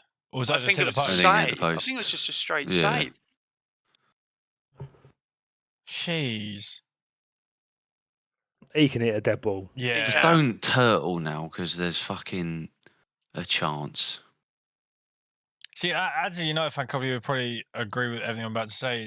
This is very typical current United. And you go into the second half, no matter the score, and you're too settled for the first 10, 15 minutes, and then we'll probably have a bright spark. And if we score from that, it's probably wraps. But after that, it's really Alright. squeaky bum time. It was Excuse me. the Southampton game, the 60th minute. Something happened where someone made a little mistake, and as soon as that happened, afterwards they were just constant pressure, and we just got the ball, got it out, and I just hated it. I hated watching it. I just wanted us to get our foot back on the game. There's no need for us to keep just hoofing it along. We can just get back up the other end, keep the ball. You don't have to create 100 chances, but they ain't going to score when you've got the ball at your feet in their box or the edge of their box. That's never a foul.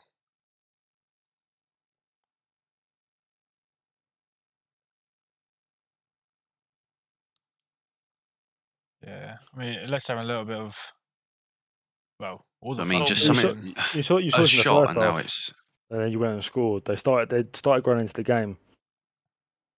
Yeah, but I think in every game you have that little flip, and it's just a matter of whoever's been unflipped is how they respond to it. So far, we've been pretty piss poor at responding well, but that's a fantastic cross. Do I? A bit too. Beast at him.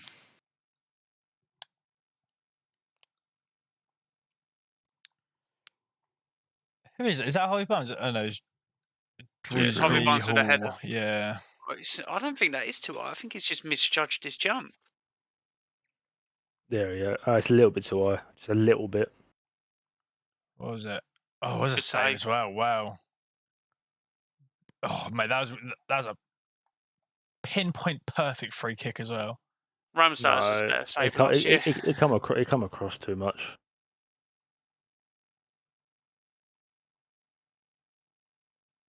Double ref. I'd love a second because I could piss myself at any point. I really do think Leicester need to get a Daka or a Iheanacho on. Once again, Varley's offered fuck all. Yeah, I was about to say that. He seems so static compared to how he used to be. But I He think used to be a right little cunt. I think this is a game that's perfect for someone like Daka or Iheanacho. Just fucking run right throughout our back line. Give him something to think about. It. Yeah, no, Varley's absolutely. he's so static. I saw an interesting stat earlier. Completely meaningless stat. However, Messi has more man of the match games than Ronaldo has assists. Sorry, so Messi has more man of the matches. Man of the matches, then Ronaldo has assists. Yeah, but assists don't win you games. No, Goals do. Messi was on like 380 man of the matches. Shut up. That annoyed me so Listen. much. True though. I hope Leicester score now. What? I said it. I said what I said it. You're nasty. I know. You know, Messi has had Oh, one second. 299 man of the match awards. Messi facts. Messi and who? Huh? Is there Messi and someone else? No, Oh, Messi's Messi has had nearly 300 man of the match awards, which is fucking mind blowing. Like, I'm sure It's like 1 in 3 games he gets. The Ronaldo's definitely probably not far off, but like, what's it be like 292 or something? Well, Ronaldo's at 167. There you go. Well, that is, like, to get nearly 300 man of the match awards is fucking ludicrous. That ball's not on the line, ref. It really is. It really is sad that we've come to the end of this era. It really is sad. Please get hold of the fucking ball, man. I hate this. Oh.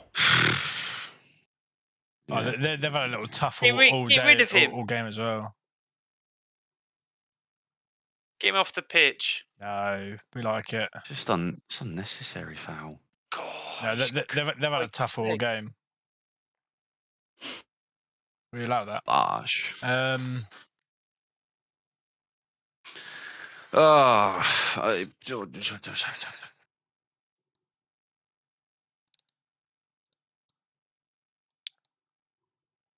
Copley, what do you want to see change besides get hold of the ball tactically from United? Casemiro needs to come on the pitch. Yeah, I'd like to see Casemiro get a longer stint today. Go. I mean, we're going to do that. Oh, I can't be fucked watching this again. Please, Lord, have mercy on my soul. Casemiro's getting his chat box. Yeah, apart from that.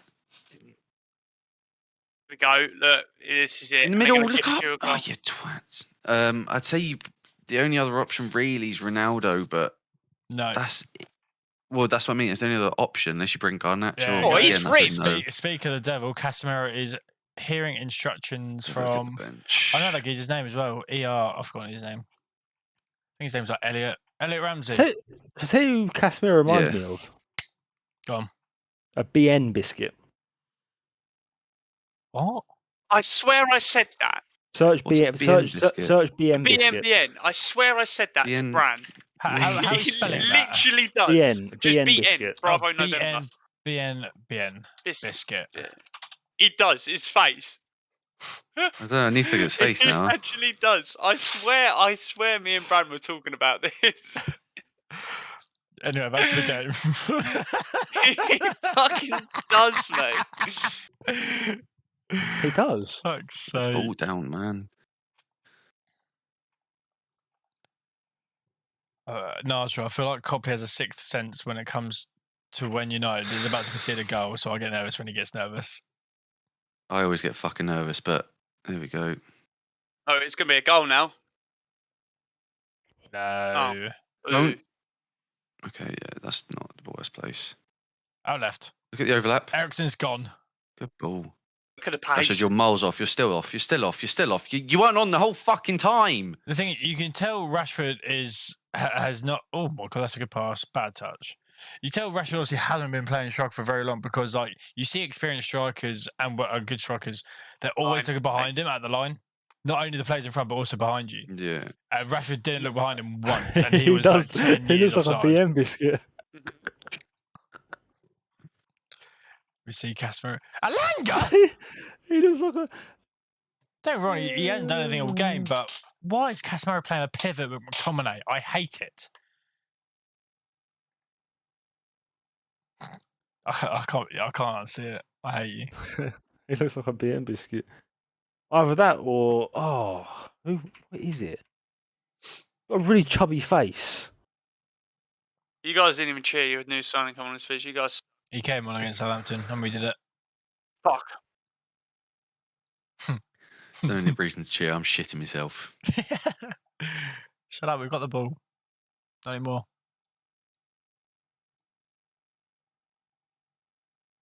Nuts. That's 2-0. That's a bad Goodness, touch. That is a horrific touch.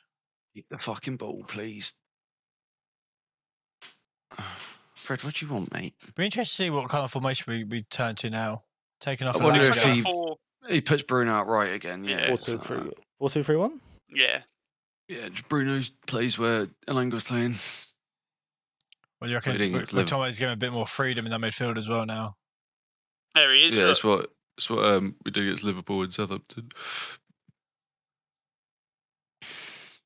Time.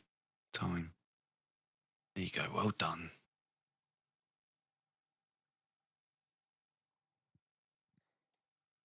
Oh, that first touch again. I got you.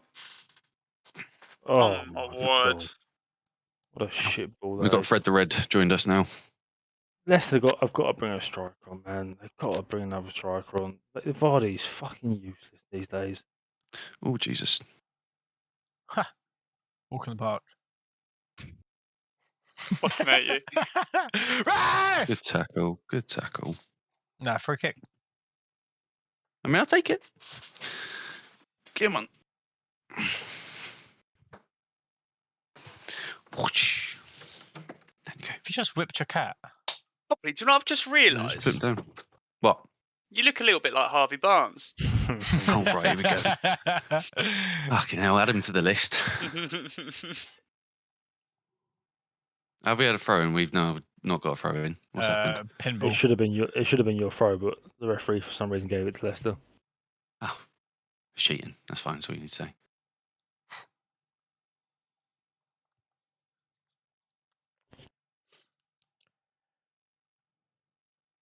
Look where Vardy is. McTominay, Mate. watch Look, the look where fucking- Vardy is. Is that him on, back on post, the yeah. back Yeah. stick? Yeah, back post doing Back fuck all. stick.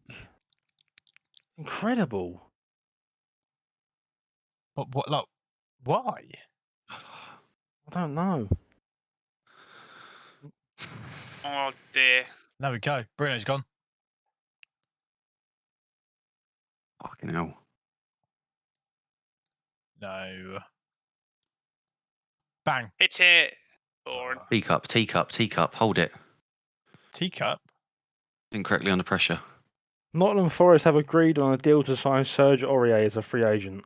That's weird. Fucking hell. Have you seen that? I don't know. Like, we didn't speak about this in the beginning of the game. But Marcelo's been linked with Leicester. No, it was a complete hoax. Oh, really? Yeah. Oh, well, he's got a I'm a club? bargainer. No, free agent. Yeah, Forest, but okay. that's why he wanted to win it, or he was so emotional after the Champions League win. Because it was his last. Yeah, I think Ben Jacobs bloke came out and said it was a complete hoax. Oh. Why has he got so Sorry. much time? That's alright, Aaron, mate. No worries, pal. I forgive you. Thanks, man. But I've been made to look like a fucking idiot in front of everyone now. That's your credibility gone. Fuck you. Fuck you. What'd you say fuck you for? That must be Oh, one of my favourite memes. Tillemans has been fucking dreadful. Is he playing? Yeah. I actually haven't seen him a lot this game. No. You got to give. No, what are you Oh. doing? You had to play that back on the wing. Just keep. No, here we go. Okay. Maybe. Bounce. It's doing exactly what we did against Southampton. Kind of Yeah, losing that midfield battle, despite bringing on Casemiro, and now just try and play Rashford in and see if we can get a lucky goal, like he did against Liverpool. But when Alison's we good tonight. all it's taken, as soon as that free kick almost went in, I just knew that would happen. Because the same thing happened against Southampton, but it just doesn't make sense. See, it begs the question: do you think it's a tactical thing, or do you think it's the players panicking? Edge. I'm not really too sure. I hate It makes zero sense to me. Why?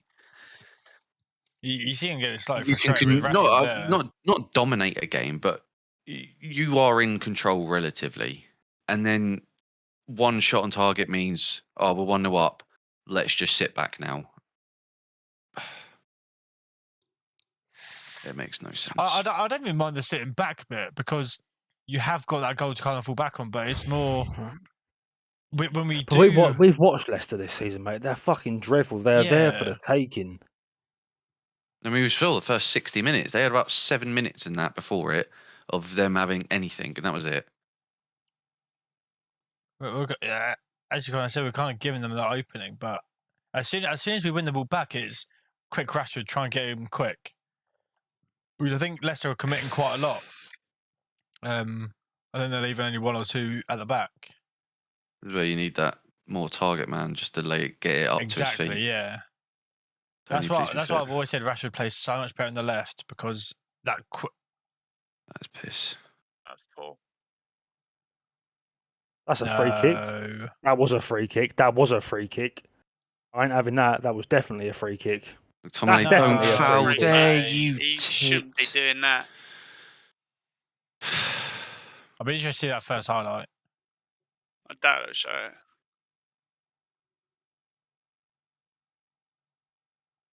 Yeah, it's a free kick. This. That was a free kick. I don't think it is. Did he get the ball? I was going to say, he may have won the ball. I think, yeah, he did. It looked like the ball changed. It's just that I don't know how many There's times two teams you don't want a free kick to have here, and it's this team, Southampton. And Newcastle. And Newcastle. And Newcastle. It's just so stupid from McTominay again. I know he's literally our scapegoat at the minute. Well, he's mine especially. Sure, he does a couple of good things. It's just he was going to say he hasn't been horrific for him this game either. No, but just the bad outweighs the good. Any good he does in the game for me, I can't handle him. Who's this? You can't handle McTominay. Oh mate, I'm an Arsenal fan. He fucking winds me up. Yeah. I think it's his face. He's just got. I appreciate the passion. I appreciate the aggression that we need in that midfield as an engine. It's everything else he can't do. Oh. James Maddison. It is perfect. Oh, that's a lot of space on De Gea's right, Copley. If they scored someone, McTominay sacked. Good Copley.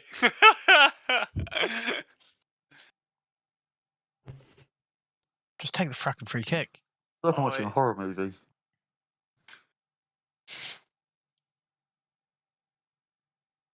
Nice job. We'll take those all day long. Please get up. Thank God. Get down. There we go. Yeah, right, I need to hold on this. That's expected more from Maddison.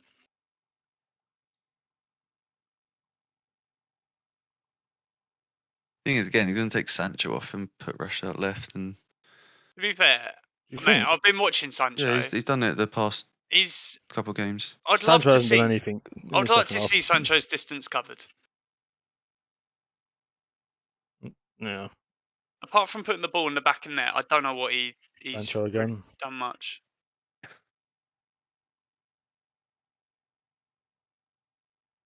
I mean, since the 50th minute, not one player's not been quiet for us. Mm.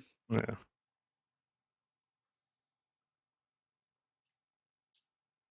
Well, he's got his goal. And his clean sheet for FPL. 60th minute.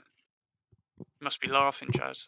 Huh? Why is Sancho coming off? You got him, haven't you? He did it at Southampton, didn't he? At Liverpool. Yeah. Yeah, I got Sancho, yeah. It's the same thing. Rashford's pace in behind again. For a clean sheet. 2 points for. I'll take that. I'm guessing he's going to have a bonus point. Yeah. Yeah, Dallow's top of the bonus point system right now. What? I don't know how. Probably tackles one or something. I don't know. I don't really get how it works. No, Scooby Doo.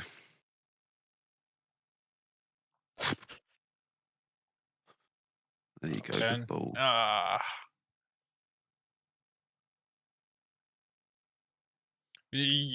don't know if you guys I see. can't believe Leicester haven't. Sorry, Cal, but I can't believe Leicester haven't bought a striker on you. I really can't. It's very bizarre. But I don't know if you guys have seen, but obviously Ten Hag has said publicly. I think you always got to say this when you have the likes of Ronaldo as a topic, but he sees, or Ronaldo can be that vocal point for his team and for his structure. But obviously, after we've seen the recent weeks, his attitude has not been there. My main question is, do you think Ronaldo can do this all season in terms of be the vocal point for the? They don't have a choice. In what regard? No, well, he's not going. No, not. The thing is, he could just sit on the bench all year. Oh yeah, no. I saw recently he's been a lot better. So I think maybe he's coming to terms with it, and I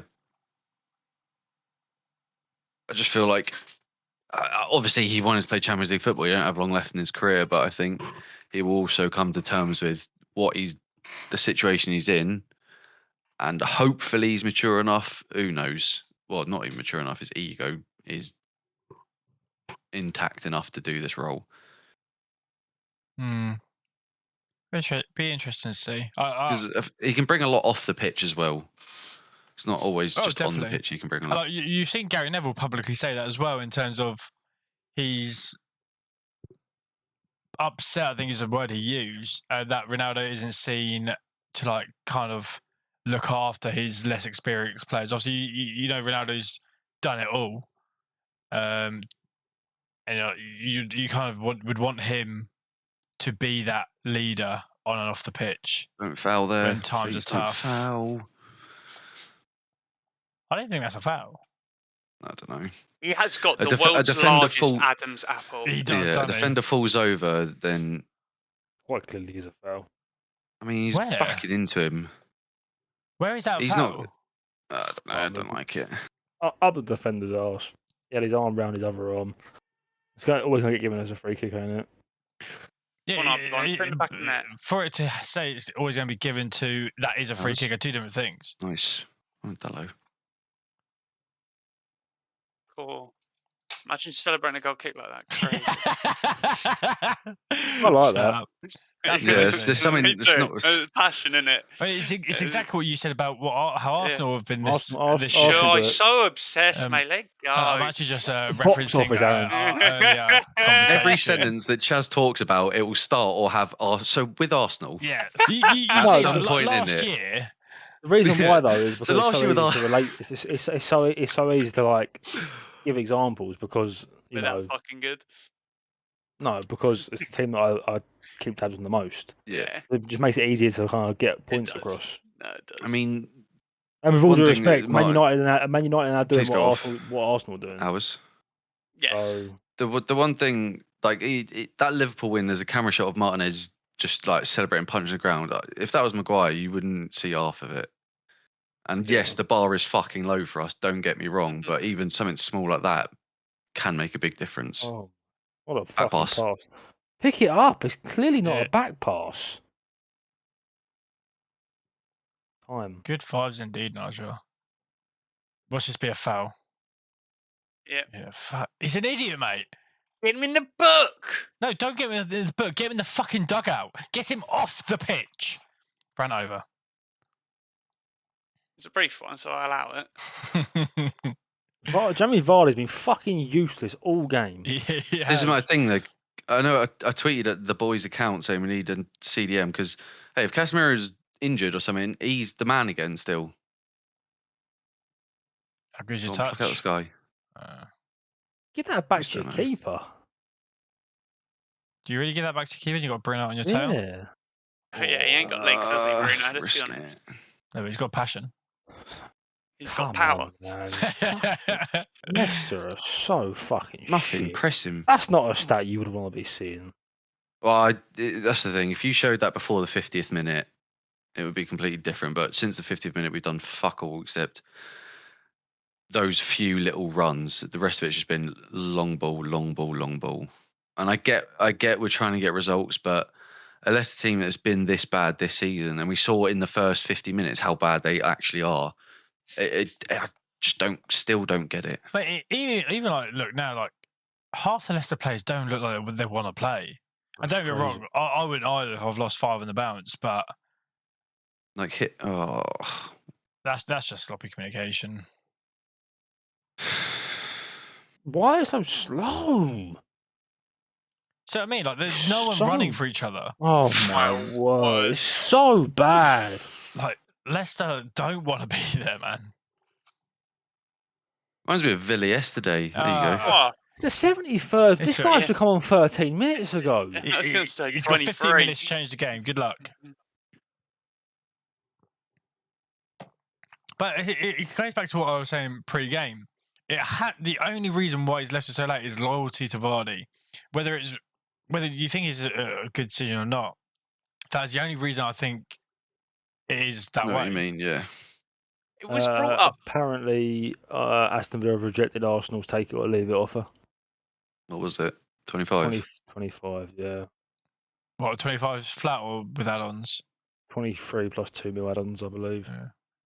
I know it was brought up in the podcast about Sionchu, but he had a fucking brilliant season. Yeah.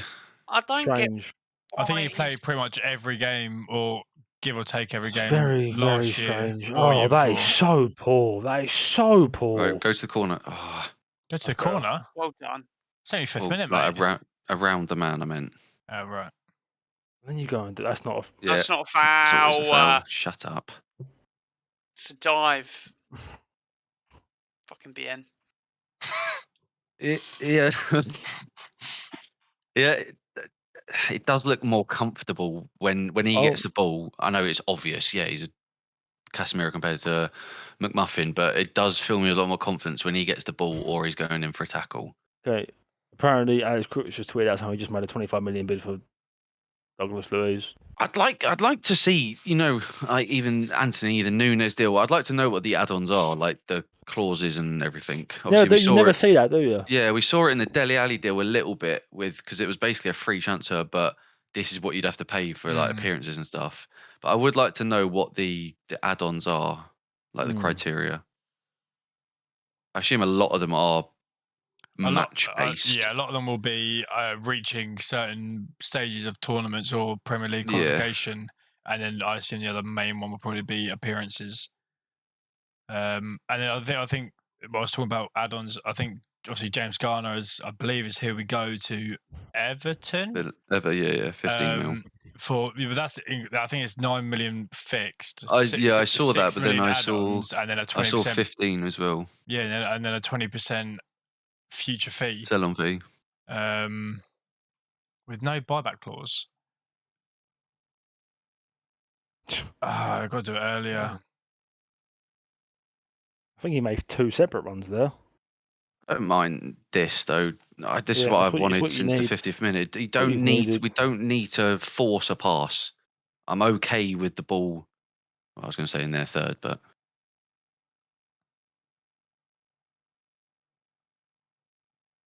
well done.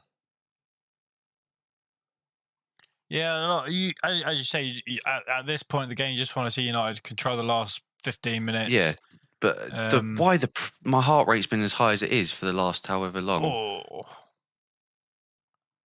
Fucking hell.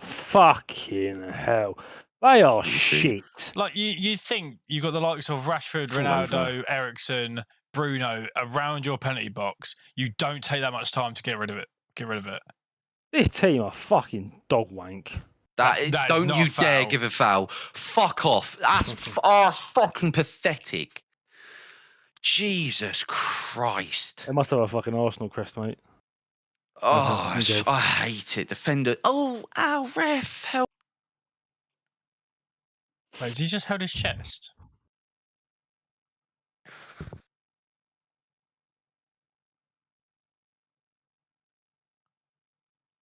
Oh. Ronaldo There's a free kick pull back there.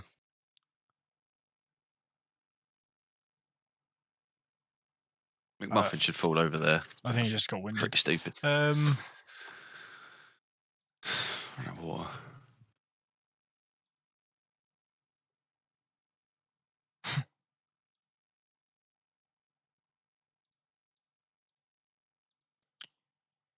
UCL starts next week. Who's excited? Yay. Yay. UCL? None of us. Remember though, there it is. Whey! United Sociedad next Thursday.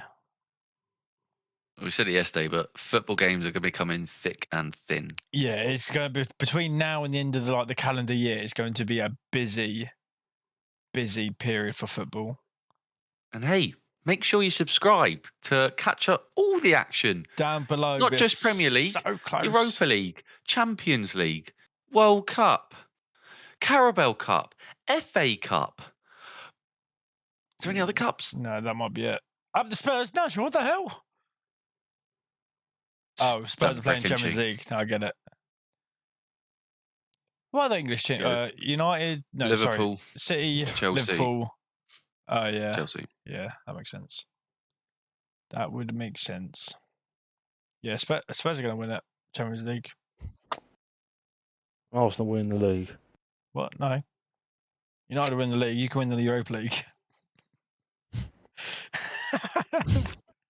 Winners. Whee! As long as Chelsea are rot, then I don't mind. I also wouldn't mind Man United rotting. What? Well, this could be one of Vardy's first touches of the fucking ball, mate. Oh, you're going to fan there, aren't you? But Yeah, go. Oh. Read the play. Or just fucking oaf one over the top. Why not? Why not keep the ball? Who wants the ball anyway? I don't think either it team wants the back, ball, realistically. no, mate. Go on, oof it. Whey! Oof it back. Territory. There's a period of time with Leicester like getting back into this game, but it's gone very dry, very stale. Don't you worry. We're going to Yeah, turtle a sec. They had what, a good 10-ish minutes? 15 minutes. Longer than that. really. It was like the 50th to about the 70th or 75th.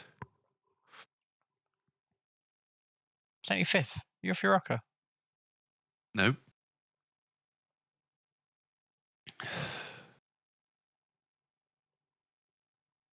Like, just so stagnant for Leicester. There's nothing. And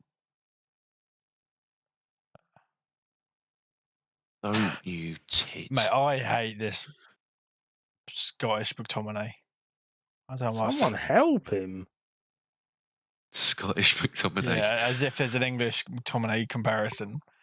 Hey, Jim will say it's Hendo. You seen talking of Scottish midfielders? Oh, Billy look at that Gilmore skill move. and- That's Fuck crazy. They should bring that into FIFA 23. Oh, he's oh, that's 3-0. 2-0. I think it's 3-0. Oh, is it? When was the first one? Overlap. I forgot who it was, but That's got to be a goal. oh, that's good defending. What are you doing? What? Oh God! He ain't kicking the ball with his left foot. He can be a striker with his You seen Billy Gilmore's gone to Brighton? Yeah. permanent. I Yeah. believe on a permanent as well. Yeah. Mm. My only guess is they don't want to do a Gallagher where Well, apparently Billy Gilmore didn't even get a squad number assigned to him this year. that's a bit weird. That's rough. Yeah, that is Yeah. rough, isn't it? Especially it was meant to be the next best thing for Chelsea. That one game where he ran a lot. Fuck's sake. Well, apparently, I don't know, but apparently had a relatively competent season for Norwich despite the relegation last year. Oh, that's a good pass. No, Too easy. no. That would have been a good ball. He wound that one up, didn't he? Yeah. And go. Has he got his legs? No. I don't mind that. At least we got the fucking ball for a bit. Absolutely Go on, love is it? Bruno, Sky Sports goal of the week. Wow. Oh my god. Late driven. Oh, wait. Hi. Bicycle Back kick. No. Oh! Good call, Moving though. the He's held LT there. Yeah. He knows what he's doing. As if he's actually fucking gone for that as well. You would like him to, head that back into Ericsson. Ericsson try the overhead kick. Or Rashford. Or back to Rashford, yeah. All right, we get it. He's missed it. Oh, okay. Oh, I'm getting sweaty palms. Here he is. Shit. It's right, Copley. You're going to win. Shut up. Nah, Leicester could play for 10,000 hours. This is truly becoming a trademark of our shows. That's Nice good. play. It's about time he played some football. Go Play on. him in. Fantastic. He's onside. Hit it. Oh, you'd rather Good Rashford there than Ericsson. That's the most I've ever seen Rashford run. That's fine. This is what I mean. He could, especially with Martial injured, this is what he can bring for us. It's just whether he will. It's unfortunate. Rashford's ran for the first time in 5 games and he's hurt himself. Pulled his hammy. Wait, really? Oh, Yeah. Said he's hurt himself. You're right. Oh Lord. It's like Newcastle all over again, for fuck's sake.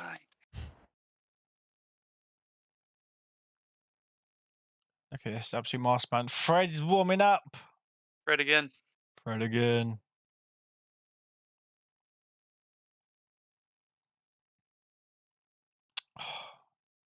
Silky Scott. I feel like McTominay is just like a worse version of Bruno. He just forces everything. McTominay's dog shit. Horrific. I don't even force it. It's just so That's qualityless. Yeah, literally. Just has no sauce. You're fucking losing. Get the ball, you donkeys. What was that? And ball. Oh, I didn't get him. Clutching there, Copley. I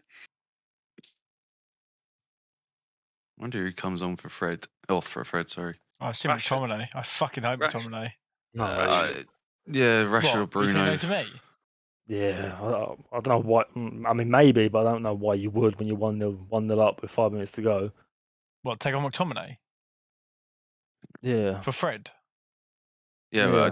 but it could be Bruno Rashford. Just take Ericsson or Rashford off. But potentially could be Ericsson, to be fair. No, it's going to be Rashford. There you go. Oh. Ow. I fucking knew it. Stupid boy. Who came off for Kelechi? Kelechi. No idea. It's a fantastic question. Maybe Harvey Barnes. I've just seen him. Vardy's on. I haven't seen Harvey Barnes. Oh. Yeah, it's not. I don't mind those tackles. You got to go in hard. He's fuming. I'd be too if I haven't played all game. Don't do that. Cal, please. Please don't. Oh, there he goes. Now you can say it. Wait, did he go off? Yeah, Daka on for Vardy and Fred on for... I do like his haircut. Yeah, I don't mind Rashford. I think his Barnett's cool. Barnett's fucking awful. No, I love it. It's awful. No, he's cool. How'd you bring Daka on with 4 minutes to go? Vardy's not anything for fucking 86 minutes. How'd you bring Daka on? Apart from get a booking. Yeah, just before he goes up as well. Yeah. So, I can feel my number coming up. I'm just going to snap something. I'm just going to kick someone for the fun of it. Just to feel Makes it feel a bit better. There he goes. Nice, Fred. Oh, Jesus Christ. Go. Oh, dear. Sky Sports. Hey, Someone give him a fucking option. It's alright. Oh, here we go.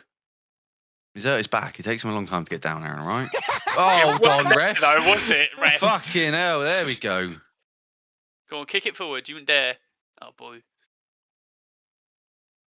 Was it like 1 minute added on? no, it'd be like 2, 3, won't it? 4. Probably 3. 4? For Okay. what? Yeah. They'll find some minutes out of somewhere. It's a close Substitutions, game. mate. And Rashford was down for about 8, so. When you get in that hole, there you go.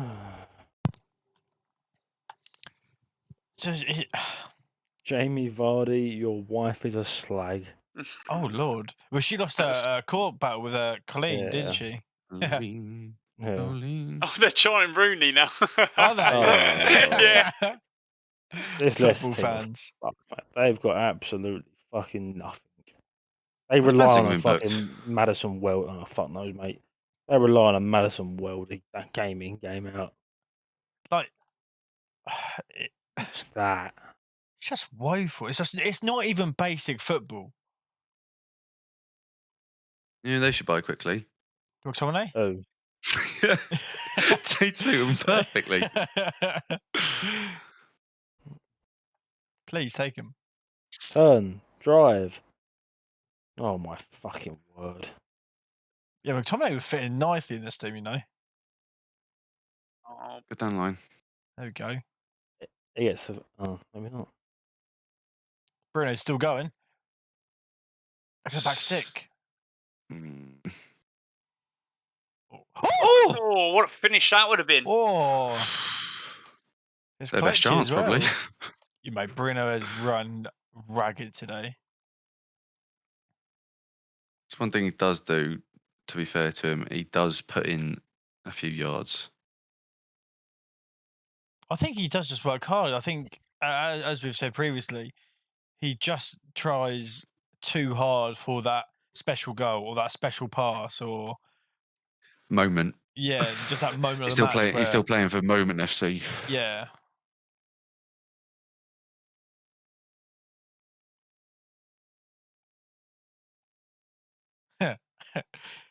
How slow can you tie your laces?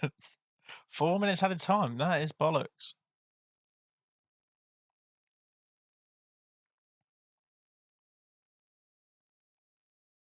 He's fine where he is. Yeah. Nice one, Bruno.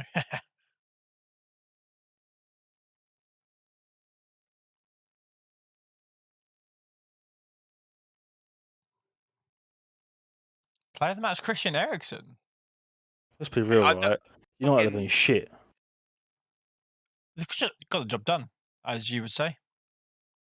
Job's Yeah. not done. Right, so that Job ball done. went off the pitch on 90:15. So I'd like an extra 30 seconds on the clock, please, ref. You won't see it, mate. Nah, well, Go on, Ericsson. Anyone else think that Eriksen player of the match is a bit of a weird one? Who else would you give it to? yeah, I was going to say. Goal scorer?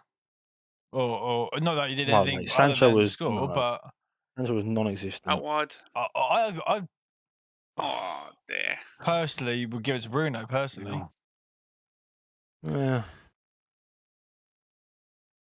I think Bruno has had a lot more involvement in the game than Yeah. Eriksen. Don't get me wrong; they've both done their I wouldn't jobs. disagree. They've both done their jobs today, but The difference in this game and Southampton game, touch wood, is well, our defence really hasn't had to do much. no, We we've haven't been never really tested. been under threat.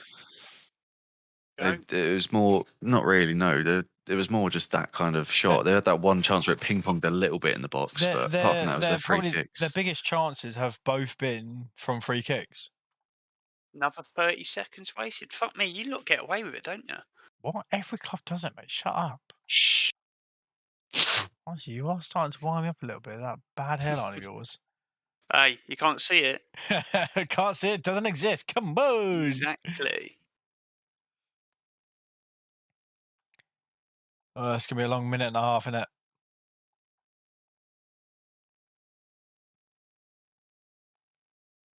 Oh, Nice, look Fred. at that. We're going to get a second. Here we go. Bruno's through. Oh, you fucking little... Good ball. fucking little fucker. Here we go. Late goal, please. Yeah, that would do it. Hang on a minute. Oh, he's in.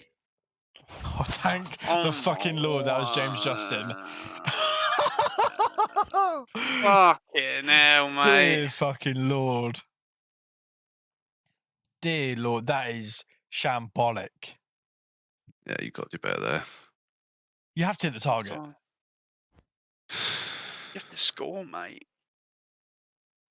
That is Harvey Barnes going to cry, but he was atrocious. offside, so shut up. But that is just, my Lord. They are shit. Brendan's got to be shitting himself. I know. We said we don't think he's going to get sacked, and obviously the club will probably have a loyalty towards him. But he's got to be shitting himself to lose or to only have a point from 5. Copley's definitely shitting himself, mate, because he's sitting there trying to refresh the fucking Sky Sports app to see if they scored. No, that's the last thing I'd look at. Yeah, if he's going to spot it. If I saw Leicester goal, I'd be out the window in seconds. Get it forward, you fucking donkeys! Look at the space on the right, for fuck's sake! Bring it down. Useless cunt. Man. Oh, mate. That's it. Get rid. Good win. Oh my god, that's disgusting from the Reds. Well done. Job well done from the boys. And as you said earlier, or a few minutes ago, United weren't lights out. They weren't anything special, but they did what they had to do, and they got the 3 points. Sancho once again on the score sheet. You can't complain. You can complain. You can complain. Complain about 3 points. I don't think you Mate, can. Yeah, you can't complain about 3 points, but you can complain about the way that the performance that you lot have just put in against one of the weakest sides in the league right now is the worst player in the league, worst team in the league. No, I see what you're saying, but at the end of the day, the job is done. We were never really under threat. Sure, we could have easily got another 2-3 goals easily, but you couldn't have. You didn't play well enough to get it until that 50th. Until that 50th minute, Leicester had a 5-minute period. But they have a half chance. They have a half chance. Did you create? There was tactical changes where we brought on more defensive or more holding players anyway. So the plan was never to score more goals. We took off Rashford, took off Elanga, we took off Sancho, brought on Ronaldo, Fred, and it's a risky game to play. It's not so much that, but I mean, in the 50th minute, you concede to the fact that you're going to win 1-0 or maybe get a goal on the counter attack. Like it's too risky, I think. If it's against the Arsenal or City or Liverpool, I don't mind it. Yeah, but you say that, but against Leicester, it's not good enough. You say it's risky because there's been so many times we've let go of a 1-0 lead or a 2-1 lead, and we've therefore dropped points. No, I get that. A result is a result. We're playing with a totally different. Well, we're transitioning into a different philosophy, a different style of play, and we are seeing that from the back forward. I'm more confident in our current back four with Casemiro in front of them than I have been for the last 2-3 years, and that's why I can assume Ten Hag has made those tactical changes to bring off attacking players because he knows what's the point in keep tiring out our attackers when we can control the game better. Don't get me wrong. You can say we didn't hold possession, we didn't make all the passes, didn't blah blah, but you never thought fuck Leicester could get a goal here. The end you did. Copley certainly did. There was the free kick. But I was never. They never really threatened massively. No, they didn't. We could play Tranmere Rovers and wait. Copley would still be shivering. Yeah, but that Justin thing, it takes that and then a score. Then we just dropped 3 points where we could have controlled the game. We saw even there were spells, unlike Southampton, where we literally sat deep, hoofed it long. There were spells after that 50th minute where we did control it a little bit, and then we just went back into just get it long, when we didn't need to. And we didn't need to. Even though they showed nothing, it doesn't take much for a team to score. It can take nothing. That Justin goal goes in, suddenly we're like, well, what the fuck are we doing? Yeah, but at the end of the day, you're playing a game of football. Those chances are always going to come about. Oh, I get that. I understand. A team in the Premier League, more than likely, besides Bournemouth, are always going to make chances. That's the fact. But they barely did until we were sitting back and then hoofing it long. No, of course, but as we keep saying, we are still transitioning into that style of play and looking to control the games better. I thought the first half we controlled very well for the most part. And then into the second half was slightly we sat back a lot more. But then we also saw with the tactical changes that Ten Hag made, that's what he wanted anyway. And as I've already said it, I'll say it again. Leicester, Leicester are awful, right? They had nothing on. But also, I think that's what we played into. Why keep going for goals in the last 10 minutes when it's not about keep going for goals? That's not what we're talking about. It's about being comfortable as well. But being comfortable is thinking, shit, we could concede here. Take Copley out of the So equation. you're telling me, in those last 30 minutes, you didn't think, holy fuck, we're going to last concede. 30 minutes? Yeah, but if we're thinking from controlling and seeing out the rest of the game, you're thinking the last, 15 minutes? I would class controlling the game, dominating it, being more than one goal up, where Leicester are wasteful. But you've just said it's not about goals. You've just said it's not about the goals. That's what Chaz said. Aaron's saying it's about the goals. Aaron's talking about controlling the game. But you like aggressive football. You like scoring goals. Obviously, every fan likes to see goals. But if you're 2-3-0 up, do you not think that's more controlling than winning 1-0? Of course. That's my point. At the end of the day, as we said at half time, United aren't looking to score 5, 6, 7 goals every 2 weeks. They're looking to get results. And for the last 3 games, we've got results. Whether you agree, whether we scrape through, whether we scrape the barrel, whatever, we've had 3 games, we've had 3 results. I get that, but you can and I still 100% would rather winning 2-3-0 than winning 1-0 and thinking for 30 minutes like we was yesterday as an Arsenal fan watching Aston Villa when they grew into the game. I was thinking, holy fucking shit, we're not gonna get the 3 points here today. We're gonna scrape 1 point. Of course, and that's not comfortable.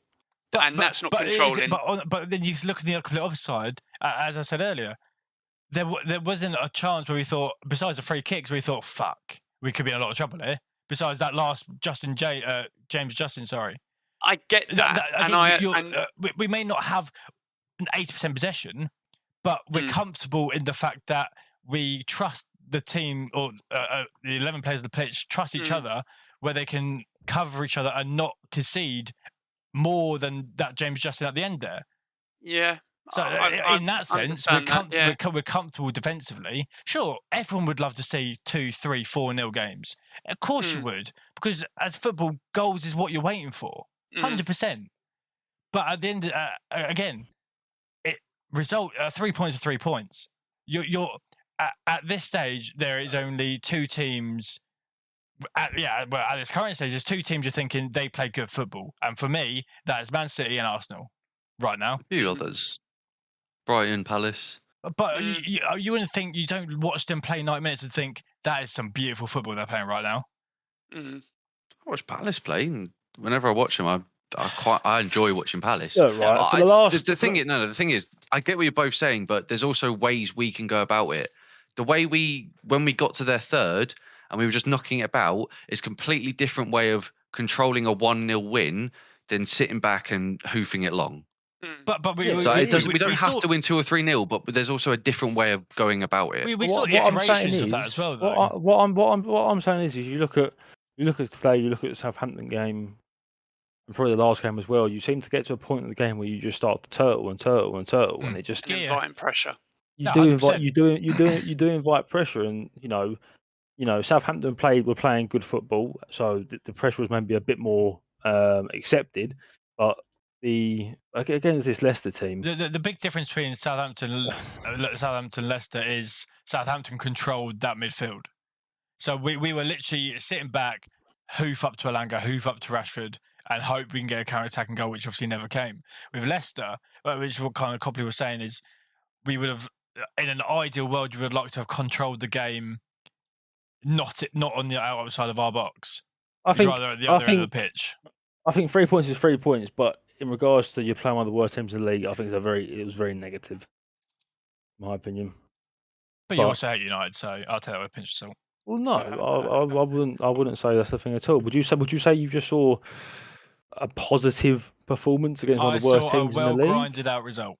Again, okay, so that's not positive. I would accept that against Brighton. Would you? Leicester were fucking. Leicester were right now top 4. That's my point. I would accept a 1-0 away performance to Brighton, and you grinded a result. I'd be like, fair enough. But to bottom of the league, who have got 1 point, and are that wasteful, I would expect United to do currently more. at the bottom of the league, absolutely. You would like to see more goals. Of course you would, with United's talent. They've got in the starting lineup. But even someone said at half time, there's only so long that Leicester will struggle like this for. Yeah, But right now they are. And that's why of course. That's why I think Leicester United still should have do that more. talent, which we've said as well. In the bigger games, players turn up more. No, not one Leicester player turn up today. No, you're absolutely right. They were talented today. They're awful. My biggest issue is that with the quality of players you have on the pitch, because like you know, bar maybe Scott McTominay, you got rid of the shit quality of Shaw, the shit quality of Maguire. Yeah, I would have liked to have seen United create more. I would have liked to see more chances. I would like to have seen them stretch the Leicester. Because let's be real, yeah, United hardly stretched the Leicester defence. Hardly at all. Yeah, absolutely. We could have. I would have liked to see. I would have liked to have seen a game where you controlled it more in the sense that you should have gone at Leicester a bit more. Even before the goal and just after the goal, I felt like it just wasn't. There weren't many chances, and Leicester's defence was shambolic, and I'm just surprised that we didn't see more in the sense of chances when it comes to United. You say that, but then when obviously, especially towards the end, 20 minutes, we took off our creative players. We took off Sancho. I was talking first half as well, mate. Like first half mainly. First half mainly. There just wasn't a lot. There wasn't a lot to. In my opinion, the only thing that you can sing and dance about from that game is the result and the defense looking a bit more solid. They look a bit more of a unit. But I feel like that's what we're playing into. I've never been more confident in our defence for 4 years. 4 years, maybe even fucking more. And you think in the last 10, 15 minutes, that's why we took off the attacking players, put on more midfielders to try and, I can only assume, try and hold the game in the middle of the park, which obviously we didn't do 100%. Did it better, you could say, but it's still not amazing. Yeah, look, like, it's just the whole way with, like, in regards to, Leicester had, like, they had more passes, they had more possession, they had more shots and stuff like that. I just feel like for a team of the calibre of Leicester, who at the moment are piss poor, United could have done more to make the game easier for themselves. And I think they had the quality to do so. They just didn't. That's what I'm talking about. Because in my opinion, there's no way United should go away to Leicester and have less passes than Leicester. Like, there just isn't. I feel like they could have done a lot more to make that game a lot more, controlled and stuff like that. I feel like we could have done what we did in the first half. Realistically, we could also go back and forth about everything all night if we wanted to. Yeah, I'm off tomorrow, mate. I could do that. Right, but whilst you're all here, so I don't think you can sit there and say that you controlled the game because you didn't control the game.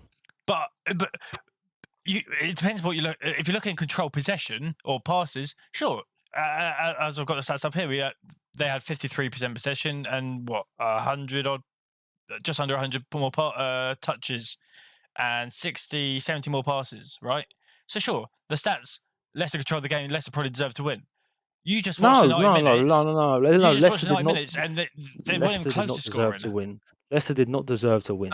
It depends what you're classing as comfortable or. I expect more from them. Absolutely. And as I say, I totally agree. You would have loved to have seen. For United only has 2 shots on target. You would have loved to see that to be 4, 5, 6. Right. For example, Arsenal played Leicester. Arsenal won 4-2 and looked comfortable. In my opinion, we didn't control that game. Once again, I didn't feel like we controlled the game, and I felt like United could have just done so much more. Like they just could have. I just felt like in the first half they had chances to really get at the Leicester defence. And they just didn't. Even in the second half, we saw a couple times with Eriksen was slightly late running to the box, and I think Ronaldo's overhead kick. Obviously, they both of them an extra yard or a different decision. It could have been 3-0 in that second half, which we're saying it was probably the more lackluster side. We could have done that 45 minutes for the first 45 for the second 45, but I also think Eric's going to go into that change room, and that's exactly what he wanted. I don't think he will have too many issues with how the game went, but obviously the first half I'd say we controlled it to a certain extent. We weren't relentless pressure going for goal, but we had the ball in and around their third. They only had that little spell, and then we got our goal. But I would like to see more of it in the second half. We showed glimmers of it, but again, even a team that look a little bit better, Southampton did, put us under a bit more pressure. Yeah, it's like if you play, But if you I'm played sure like that Eric's got against, no issues with it. No, of course he hasn't. If you played like that against someone like like Palace or someone like that, I feel like you would get punished. Like all I say about that, I just feel like you could have done more to control the game, but it's not that big of a deal. Like 3 points No. is 3 points. Exactly, and that's the important thing for United at the end of the day. Like I said at half time, I just said I think Leicester was so wasteful, giving away possession, and I would have liked from United with their talent to capitalise on that, on them being that wasteful and put a slightly more dominant display. I think the last comment I'll kind of make is, you said it briefly during the game, I think some players are still kind of stuck in Moments FC. Obviously, specifically, Bruno. There's obviously a couple other moments of the game where they obviously tried something, and it's more why. Like you had an easy 5-yard pass to your left, but you decided to try and ping it up to Rashford or whatever, and now we're looking to win the ball back again. The attacking options don't help for how he wants to play, which I do understand, but also would like to see McMuffin not start, because I feel like Casemiro just looks a lot more comfortable, can play the right pass, can make the right tackle. It just gives away too many free kicks. It's frustrating. Even Fred and Casemiro, and then the thing is, you've got that Bruno Eriksson potential to switch between. I would love to like McTominay, but he just gives away too many dangerous free kicks, and I always feel there's a red card on him in a big game where we need him the most. I just don't trust him in the United midfield anywhere, personally. Even his passion, he obviously loves the club, but he just doesn't have it. I don't think he'll be starting on Sunday. I would certainly hope not. Wouldn't surprise me. Because he's going to have more energy and more fitness than Casemiro. It wouldn't surprise me again if he did start, but obviously wouldn't like to see it. Yeah. Well, we shall see on Sunday. Can't wait. When we're back next. again, isn't it? Say again? No, it's Brick instead of me on Sunday for the United. So right, you know how it goes. Hit the subscribe because we're so close to 100. The FPL link should be down there as well as our halftime podcast and our social medias. There's also a giveaway down there. Don't forget about that. That ends at the end of this week. Just something mini. Yeah, for your home. Good for your home. We will see you, I don't know, on Saturday. I will see you Saturday as well. Merseyside derby. For the Merseyside derby at 12:30. I'll be slaving away at work. You are a grafter. Thank you very much, everyone. I'll see you